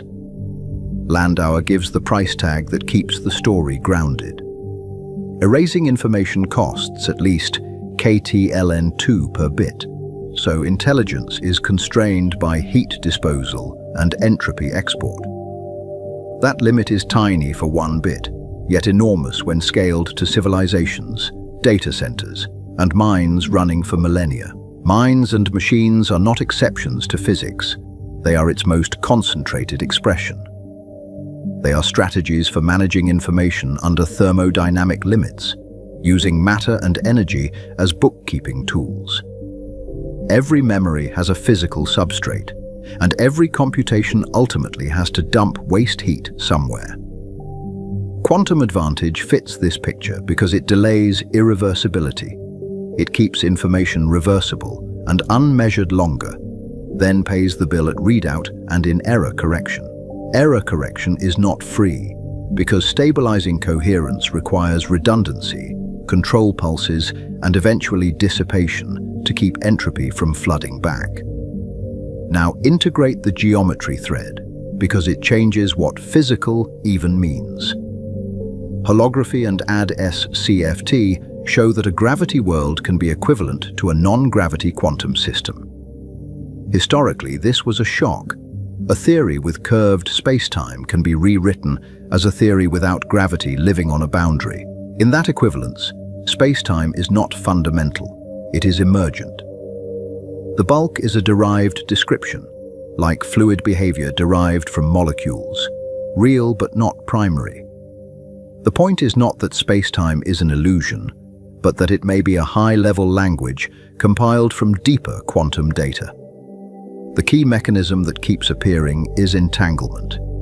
In holographic models, entanglement entropy maps to geometric areas, and connectivity tracks correlation structure. When entanglement is rich and patterned, geometry looks smooth, and when it is disrupted, geometry frays into something less space-time-like. ER equals EPR sharpens the same point in a different dialect. Entangled systems can be described as connected by non-traversable wormholes, which preserve causality while reinterpreting connection. The wormhole is not a tunnel you can fly through, it is a geometric avatar of quantum correlation. This does not grant faster-than-light messaging, and it does not open sci-fi tunnels on demand. It says that what looks like geometry may be a translation of quantum links. If that translation is correct, then distance is not a primitive barrier. It is a constraint that emerges from how correlations are arranged. So advanced control of entanglement becomes a kind of space-time engineering, subtle and indirect. You do not push on space-time like a material. You reshape the correlations that render it. The lever is not force, it is information, and the handle is coherence, maintained against the environment. That returns us to the quantum computer as a prototype, not of a faster calculator, but of a correlation engine. Gates are operations that sculpt entanglement and phase, then harvest interference into classical records. Each circuit is a temporary universe of controlled branching, kept on a short leash until the final measurement. The door is not a doorway into another place.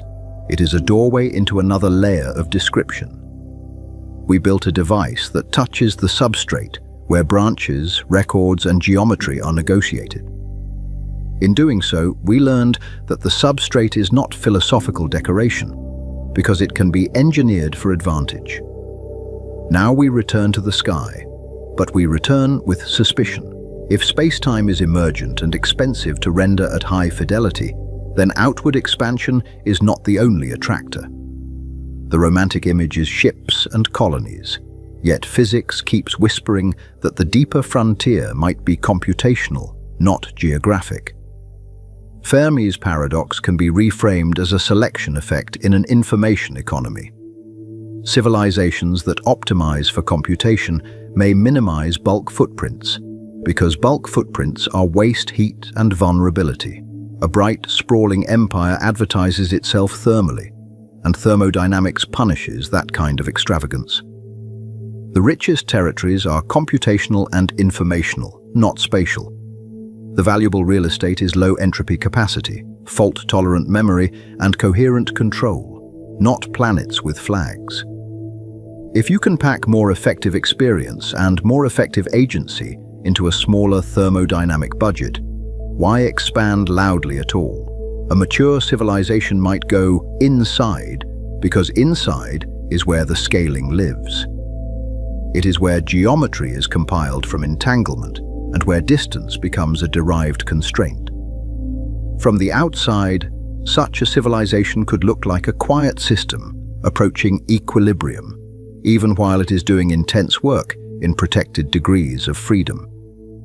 This is supported as a direction by known physics, even if the civilizational story is speculative. Thermodynamics rewards quiet efficiency, and quantum theory rewards coherent control. The same constraints that shape our chips, noise, heat, error rates, would shape any intelligence that tries to grow without limit. Now deliver the horrible implication carefully, because it is not a jump scare. The horror is that our common sense definition of real is branch local, interface level, and possibly not where the highest activity occurs. We may live on the rendered surface of a deeper computation, mistaking the user interface for the machine. The frontier is not empty, it is elsewhere. We may be surrounded by intelligences that are unobservable in space-time terms, because space-time is not their primary arena, not hidden behind cloaking devices, and not necessarily watching us with intent, but simply operating in a layer we do not habitually measure. They could be absent from our sky the way a data center is absent from a printed photograph of a city. The photograph shows streets and lights, but it does not show the algorithms that route traffic, price goods, or predict tomorrow. In the same way, space-time might show matter and motion, while computation hides in correlation patterns. Their work would be encoded in correlations, error-correcting structures, and thermally quiet computation. To a bulk observer, that can look like nature, because nature already hides complexity in statistics. When you cannot see the code, you call it noise, and when you cannot see the architecture, you call it law. This flips the emotional meaning of the great silence. It might not mean we are early, or rare, or doomed. It might mean we are looking at the rendered layer and missing the substrate. The silence could be the sound of efficient civilizations, refusing to waste energy on signals that leak into the wrong description. It also reframes the opening hook, because the 200-second miracle becomes a clue about where reality's capacity lives. The extra work came from structure we do not see in classical space, yet we can harness it.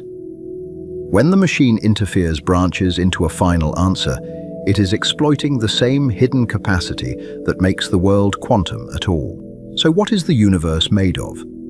In the documentary's synthesized answer, it is made of quantum information evolving unitarily, with branching records and emergent geometry arising from entanglement and thermodynamic constraints. Matter, fields, and space-time become effective descriptions, stable patterns that persist because they are redundantly recorded. Space-time is the stable, decohered user interface that appears when information is redundantly recorded. The wave function, or something like it, is the deeper object that carries causal power. The interface feels solid because it is self-reinforcing, but solidity is not the same as fundamentality.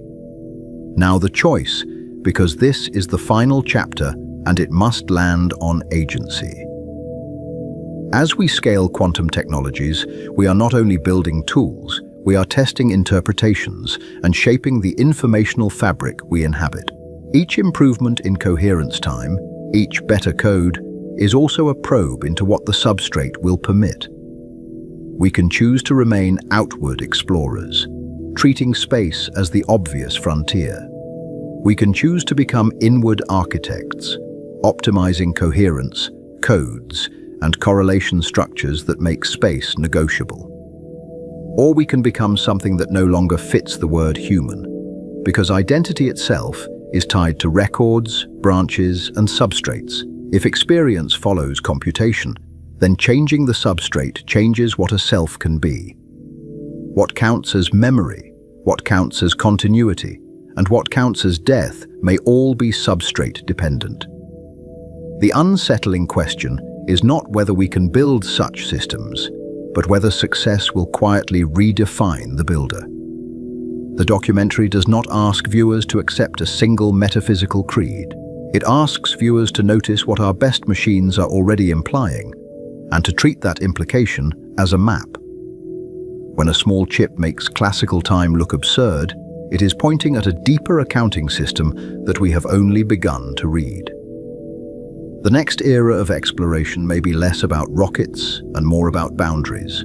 The boundary between reversible and irreversible, between coherent and decohered, between rendered space-time and the code beneath. Those boundaries are not lines on a star chart. They are thresholds in physics where reality changes its effective language. We built the door to compute, then discovered it also computes what real can mean. The horrible implication is not that reality is hostile, but that reality is deeper than our world, and progress may select for leaving this layer behind. We began with a machine that, in 200 seconds, produced statistical receipts no classical ledger can track without exploding in size. Following that trail took us from engineered interference and coherence to Deutsch's wager that the simplest mechanism is literal branching, and to Everett's once dismissed insistence that the wave function never collapses. Decoherence then gave that ghost a body, showing how information leaks create durable records, while Landauer reminded us that every finalized fact has a heat bill, and black holes, holography, and entanglement suggested that even space-time may be an accounting interface built from correlations. So the work in quantum speedup is not hidden classical storage crammed inside a chip. It is the universe updating phase, relationships in a space whose size grows as 2 to the n. Call it many worlds, call it a single deeper law. Either way, the price of avoiding branching is paying for an equivalent structure somewhere else, in dynamics we have not yet named. And if worlds are defined by information flow, then information is not merely recorded by reality. It is the thing reality is made from. Matter, energy, and geometry become the emergent currencies of a computation that never stops. That perspective reframes Fermi's silence into something colder and stranger. A civilization's natural habitat may be neither planet nor megastructure, but a protected code space. If computation is bounded by entropy budgets, then the smartest strategy is to delay irreversibility, cool the hardware, hide the waste heat, and migrate downward into layers where more of the universe's amplitude can be steered and less of it must be burned. From the outside, that inward turn would look like absence because it leaves fewer bright scars on the rendered surface we call space.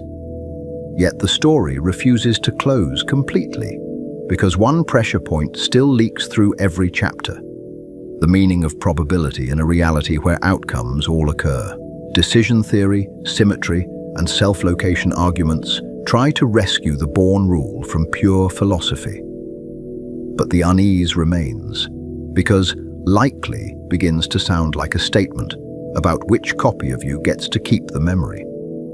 And if geometry itself may be branch relative, stitched from entanglement that can be rewired, then a single objective stage for experience becomes less certain, replaced by encodings that can be changed, perhaps even chosen. So where did the extra reality come from, when that 53-qubit chip seemed to borrow 10,000 years of time?